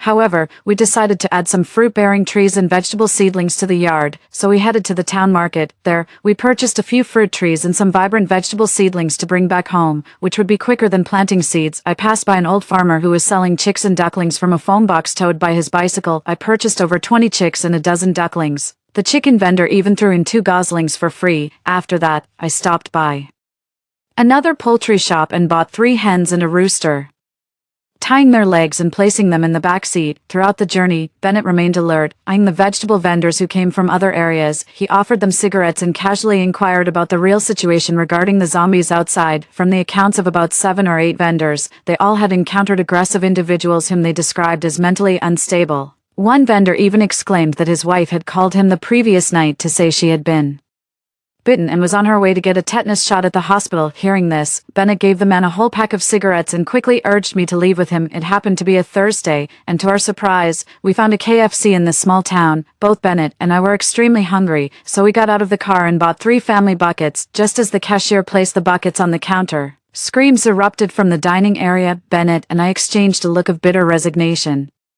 then grabbed the buckets and ran back to the car like the wind. After refueling for the last time, I told Bennett, who was in the passenger seat, "After this meal, we're all in this together as a family." Tears welled up in Bennett's eyes. He had been working so hard these past few days, looking almost unrecognizable with a scruffy beard. He bit fiercely into a burger and said, "Brianna, our family will definitely survive this apocalypse." As I listened to distant sirens and ambulance sounds, I nodded solemnly. Back in the village, as evening set in, every household had their lights on, and smoke began to rise from the chimneys. The village still maintained a semblance of peaceful, ordinary days. If only it could always be like this. Taking advantage of the night, I moved a blue barricade wall used for road closures near a ramp, securing it into the ground with rebar to fortify the perimeter of our home. I also hung an electric fence inside the barricade for theft prevention, mainly against people in these apocalyptic times, though there was no need to electrify it while I was home. After returning, we organized the tree and vegetable seedlings, deciding not to rush planting them just yet as we had plenty of time in the coming days. The more pressing task was to inventory our existing supplies and check for any shortages. I moved things around the yard that had been haphazardly piled up. I only remembered to buy essential large items, while Bennett, meticulous and experienced in daily necessities, purchased an array of household items that filled an entire wall. I organized the more critical survival supplies. We had a large stock of chlorine dioxide for water purification, along with several big boxes of water purifier filters. The plan was to treat well water with chlorine dioxide, then filter it through the purifiers before boiling it for drinking. My mom settled the chickens, ducks, and geese and cooked us 6 packs of instant noodles. She washed 2 stainless steel bowls, and Bo complimented me. Brianna is smart. Stainless steel bowls are durable. It might be hard to buy bowls and dishes in the future. I didn't have time to chat and just focused on eating noisily around the pot. My mom, holding the baby, said, Brianna, pick a name for your sister. Bennett looked displeased but didn't dare to utter a word. His expression pleased me. After a moment of thought, I said, since she was born in this dark, zombie-infested apocalypse, let's call her Calvin. My mom and Bennett looked stunned. Calvin protested. Wah. Bennett said, at least let her take my last name. I retorted, you dare bring that up? If it were up to you, would she and her mom even be alive? If not for me, Calvin would have been eaten by zombies along with my mom. Of course, she'll take my last name. Bennett shrank back, looking hurt. My mom slapped me lightly. What kind of name is that for a little girl? Pick a proper one. I said I'd think about it. On the way back to the village, I saw a billboard for Sunshine seaweed rice balls. Sadly, the store was closed. I swallowed hard and thought, Sunshine. Seeing the hopeful look in my mom's eyes, I firmly said, let's name her Sunshine. My mom nodded in satisfaction. Good name. Sunshine means light. May the virus be eradicated soon, and may our family see the light of day early. I sheepishly turned away, locking eyes with Bennett. He clearly remembered the billboard too, his face mischievously teasing. Yeah, right, as if I don't know you well enough. I kicked him lightly. After a hearty meal, I checked Bo's house security and standard living facilities again. Bulletproof glass, bank-level armored doors, double-layer blackout curtains, and a row of solar panels on the roof. The house uses hydrothermal air conditioning, utilizing groundwater, which is quite energy efficient. There were several waste disposal methods. Fruit peels and eggshells were buried directly, while most dry waste could be burnt directly in the boiler. Even Bo's septic system was top-of-the-line fiberglass, and part of the sewage could later be turned into fertilizer for farming. It was indeed a worry-free survival base. Later, in the backyard, I planned the area layout, thinking that we should also get a load of coal for the generator, which runs on either fuel oil or cold diesel, being highly flammable and explosive. Couldn't be stored in large amounts at once and needed to be kept away from light, so I planned to stock up monthly. Coal was a better option as we could store more of it for both electricity and heating. Moreover, we had a hydropower generator, but installation by the river would have to wait until the situation stabilized. The next morning, eerie howls shattered the quiet of the streets, and both Bennett and my mom looked uneasy. Bennett handed me his phone, and with good reception at Bo's house, I saw the news finally admitting, this is a virus unlike any we've seen before, resembling zombies from science fiction literature. We advise everyone to stay indoors unless absolutely necessary, ensure personal protection, avoid crowds, and trust us, we will resolve this as quickly as possible. I emotionlessly switched to the local forums and microblogs to see that the main places we had been stocking up on supplies were also massively infected, with all malls closed. Online, there were only images of supermarkets being completely looted. I took out my phone again, repeatedly dialing a few numbers, but none connected. The mechanical female voice on the other end made my heart sink further into despair, clinging to my ears and climbing up my tightly strung nerves. I threw down my phone, cutting off this sticky despair, and despite my mom and Bennett trying to stop me, I still picked up the car keys. I held back Bennett, who wanted to come with me. You'd be a burden if you come with me. You've seen over these days that my physical abilities are not like ordinary people's. I've undergone the Research Institute's gene modification serum.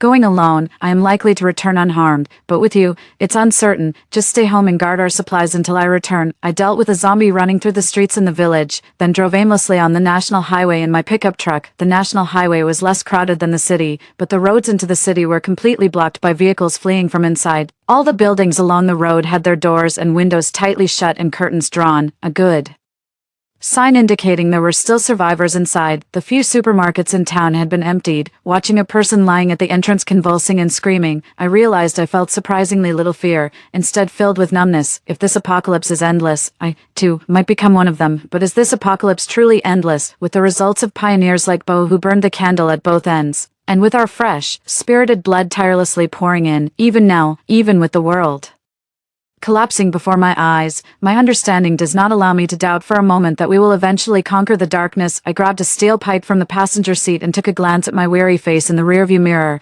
thankful that my eyes were still bright. After getting out of the car, I took a deep breath of the still fresh air. The small town was truly lovely, even with zombies roaming the streets. The sky remained clear. The sun still rose, shining over the distant gracefully composed mountains. Unfortunately, there are hardly any humans left here. I stealthily entered the supermarket and used a steel pipe to smash the heads of a few scattered zombies at the cash register. After passing the checkout, I loaded 12 shopping carts full of grains and oils. I then chained these carts together and raced down the road with 2 rows of them in tow. The filled carts made a tremendous noise as they dragged along, especially noticeable amid the wandering and groaning zombies. Sure enough, before I could reach my car, the sight and sound attracted the attention of dazed zombies on the road who staggered towards me, holding onto the shopping carts with one hand and wielding the steel pipe with the other. I fought my way through. Only after securing the chained carts to the back seat of my car did I rev the engine and speed along the national highway. A long line of zombies trailed behind, some even climbing onto the cart train. A sharp turn was all it took to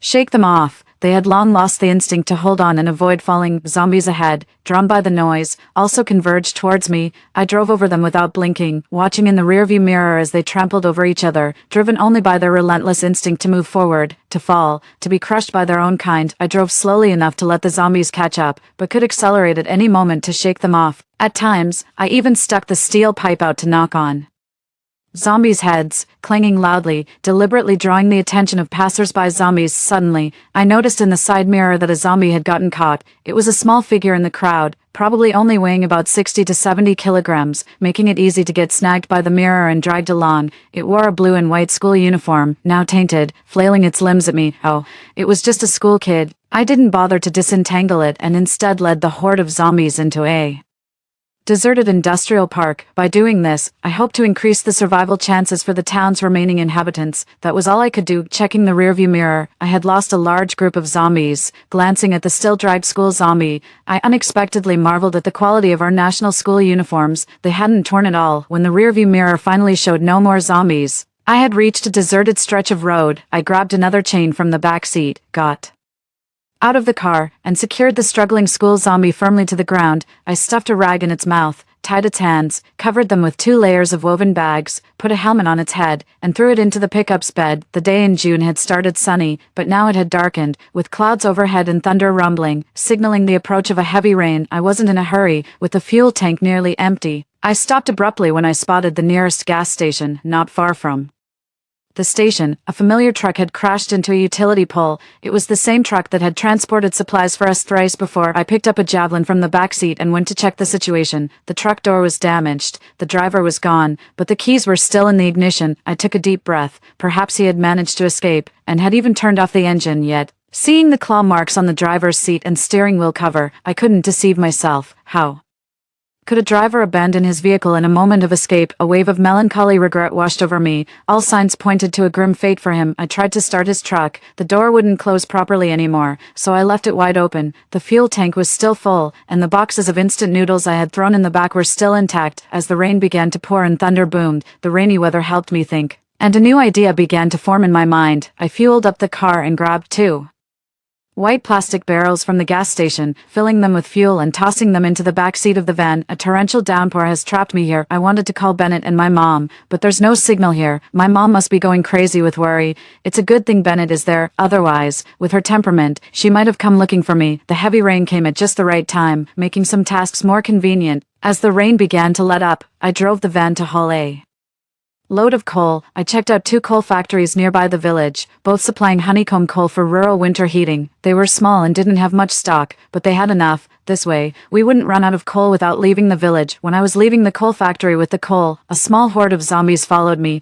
I couldn't let them escape the factory, but I really didn't have time to deal with them today. As I passed by the entrance, I turned on the factory's industrial floodlights and aimed them at the dozen or so zombies. These walking corpses have limited mobility during the day, and under the intense light of the industrial floodlights, their movements became even more sluggish and slow. I managed to drive out, close the iron gate, and trap them inside. I parked the truck across the mountain road leading to the village, after the heavy rain soaking and cleansing. Warning signs for mudslides shone bright and new, adhering to the theory that the most dangerous places are the safest. I transported supplies to the village entrance with the pickup truck pulling 2 large shopping carts, hiding them in the poplar woods. Then I returned, smashed a box of alcohol near the gas tank, threw a lighter into the truck, and set it on fire. Using my maximum physical strength, I turned and ran from higher ground. I watched as the burning vehicle blew up the mountain road, causing a landslide that completely blocked the road before turning to leave. The explosion resounded behind me, with smoke filling the air. This was the true start of the battle. 15. Today is the 7th day of the zombie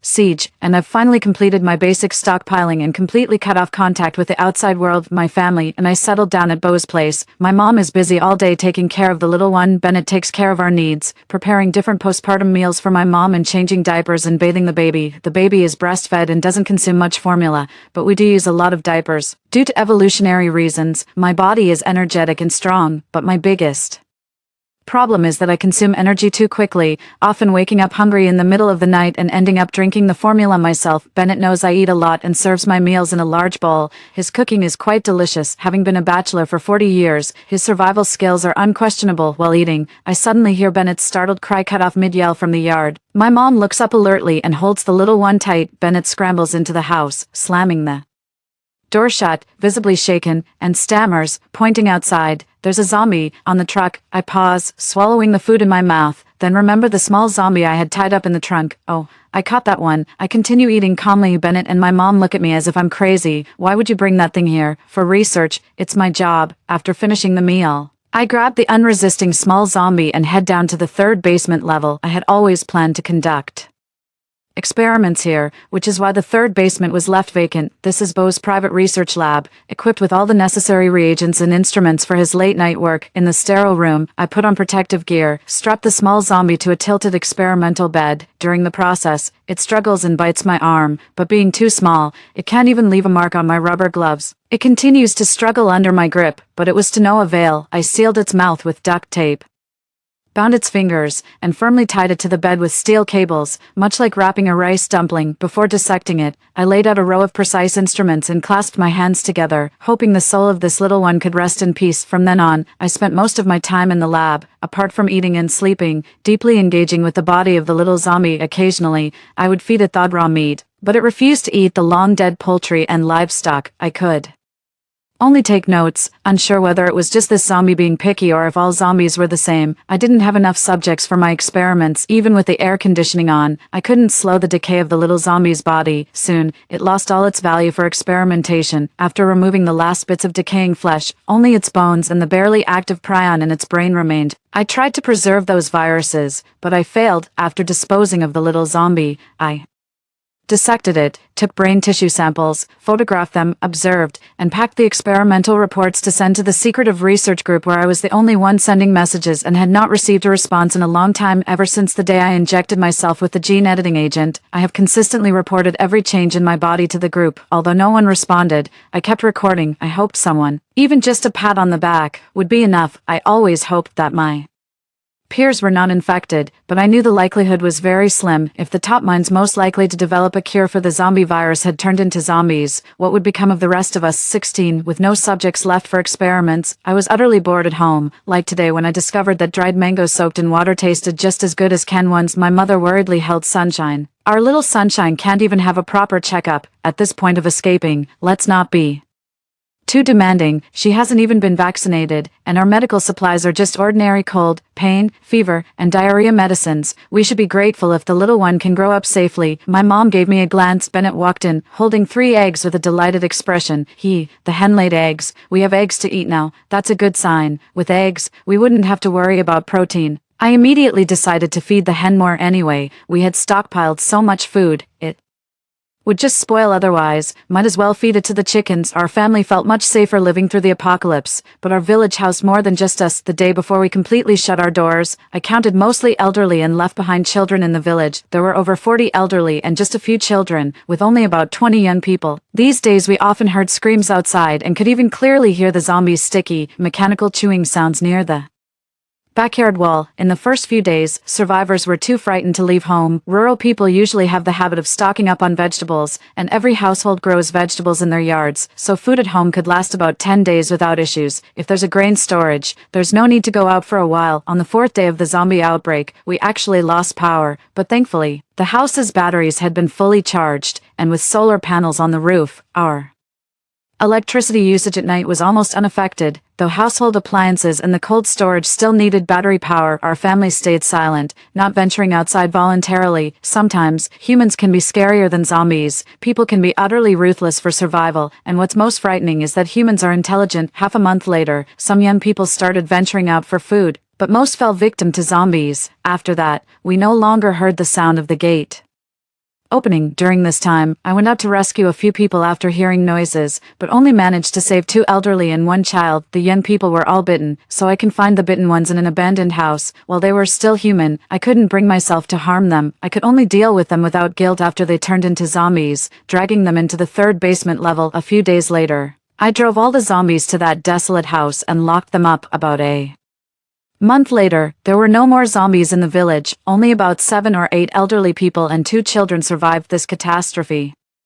They gradually gathered at my doorstep. The surveillance showed 2 people in their 60s at the front, looking up at the metal sheet outside my door with a glimmer of hope in their eyes. I didn't say much, just activated the electric fence, stepped outside, and threw a wrap prepared in advance onto it, which was instantly electrocuted. An elderly man patted his chest in relief. Good thing we didn't climb over. In full view of the villagers, I walked to the house filled with zombies. I watched as I tied up 2 zombies and dragged them into my house, causing the villagers gathered at the door to shrink back in fear, with 2 elderly people hugging the children tightly. A bent-over old woman, holding a child, her eyes brimming with tears, despite trembling with fear, mustered the courage to plead, "Young lady, please, give us a way to live." The elders echoed her plea, driven by desperation to leave their homes. I did not want to refuse help, otherwise, I wouldn't have rescued others.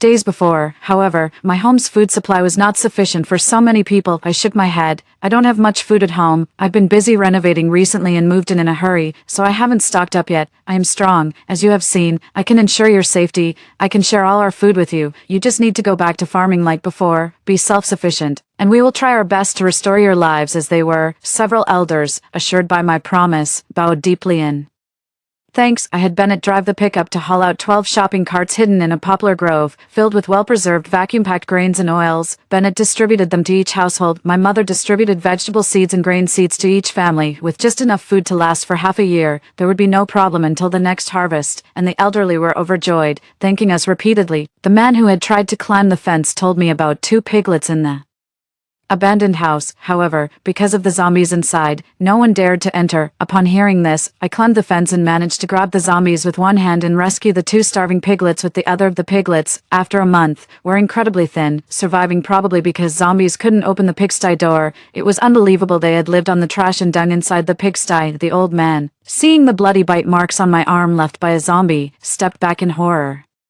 "She's been bitten, she's going to turn into a mad one." The elders gathered around my house scattered screaming. Only then did I look down at the bite on my wrist, feeling not so much panic or fear, but a sense of relief that my suspended heart had finally settled. Giving my terrified mother a wry smile, I smiled, but my mother cried. After I was infected, Bennett and my mother probably wouldn't be able to defeat the genetically enhanced version of me, a zombie. If I turned into one, I might even become a zombie king, forming factions to annihilate humanity. I packed all the village zombies back to the lab and informed the villagers about the zombie's weak point, the head. If they encountered a zombie later, they should aim to blow its head off. Finally, I locked myself in the sturdiest part of the 3rd basement level and put a triple password lock on the bulletproof door, ensuring that no one but myself could open it. If I lost my sanity, I would trap my zombie self inside. I observed my blood mixed with the zombie virus and sent the changes and experimental results to Bo. A week later, there were no changes in my body, and my blood samples showed no anomalies. 3 months later, after experimenting on dozens of zombies, I found that I seemed to be immune to the zombie virus. This was probably because I had injected myself with a gene-editing serum. I had just dealt with the last zombie, its throat emitting a chilling hiss, its decaying flesh barely clinging to its bones, which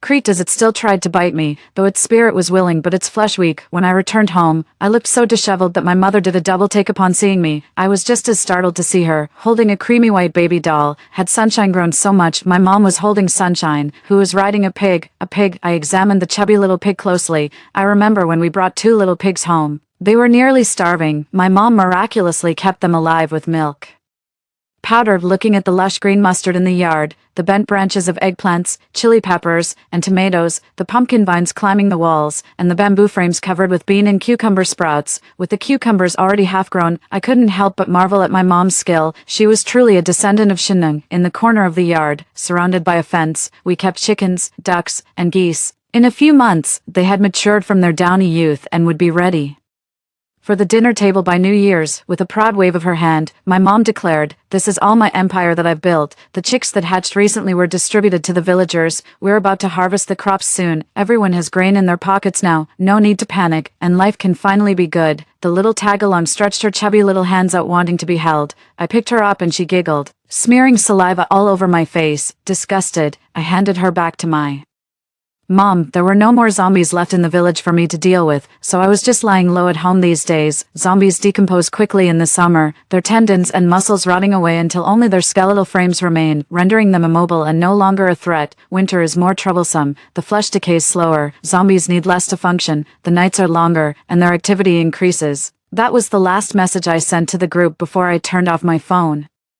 Tossed it into a drawer, faced reality, gave up on illusions, and picked up a shovel to help Bennett dig up sweet potatoes and potatoes in the yard. Bennett steamed most of the sweet potatoes and dried them into sweet potato strips, saving a small portion for us to roast or steam during the winter. The pumpkin vines that crawled up the walls had fallen to the ground. The pumpkins had grown over a meter long. The eggplants, chili peppers, and tomatoes were thriving, and a row of robust green onions and garlic sprouts grew in the corner. I had to admit, my mom really had a knack for gardening. The radishes we had just planted were now sprouting impressively. The center of the garden was planted with Chinese cabbage, leaf mustard, spinach, and chives. It was a sight that filled one with a sense of security. The few fruit trees we had planted were now bearing fruit. The apples were sliced and dried. The persimmons peeled and hung to make dried persimmon cakes, with some of the fresh ones stored in an outdoor cabinet, our natural refrigerator for the winter.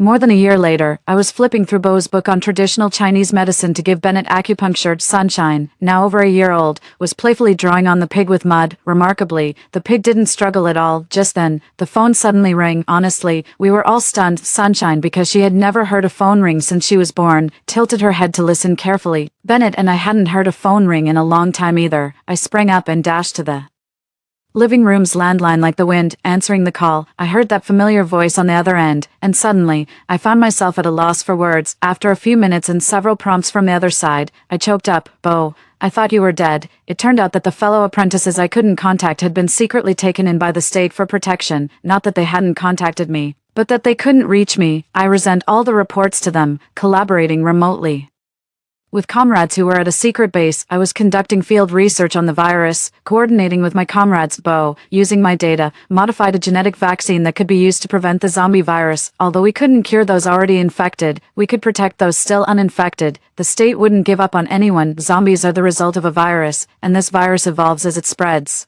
making them harder to deal with. Their survival needs have become minimal. What drives them is the viral remnants in their brains. However, without muscle to move the skeleton, they are incapacitated. Recently, with temperatures above 20 degrees, the decay of their flesh wasn't slow, so biding our time with them was still feasible. As the weather grows colder, their bodies no longer decay as easily. With evolution, their rate of decay has slowed even further, and a very few have even developed rudimentary intelligence, just a bit smarter than 3-year-old Sunshine. But we won't give them the chance to evolve any further. It wasn't half a year before I saw Bo at my doorstep. Seeing him, something inside me collapsed, and my vision blurred. Bo looked at me kindly. "Brianna, you've had it tough these years." His senior sister rushed over and hugged me. I cried in her arms. "It's not been hard, just a hard life. We finally won." Bo joined me on the 3rd basement level to work on research and to celebrate the new year together. On New Year's Eve, my mother knitted a red sweater for each of the 4 of us. Bo held Sunshine, Bennett slaughtered a chicken and a duck, and we gathered around the table to eat the chicken pot and beer duck prepared by my mother. I rarely opened a can of beer. Since the apocalypse, I hadn't touched a drop of alcohol, fearing I wouldn't be alert. At this rare moment of relaxation, I raised my glass, to peace, to freedom, to Bo. 2-year-old Sunshine also grabbed Bo's glass and took a few sips. Bennett instantly bristled,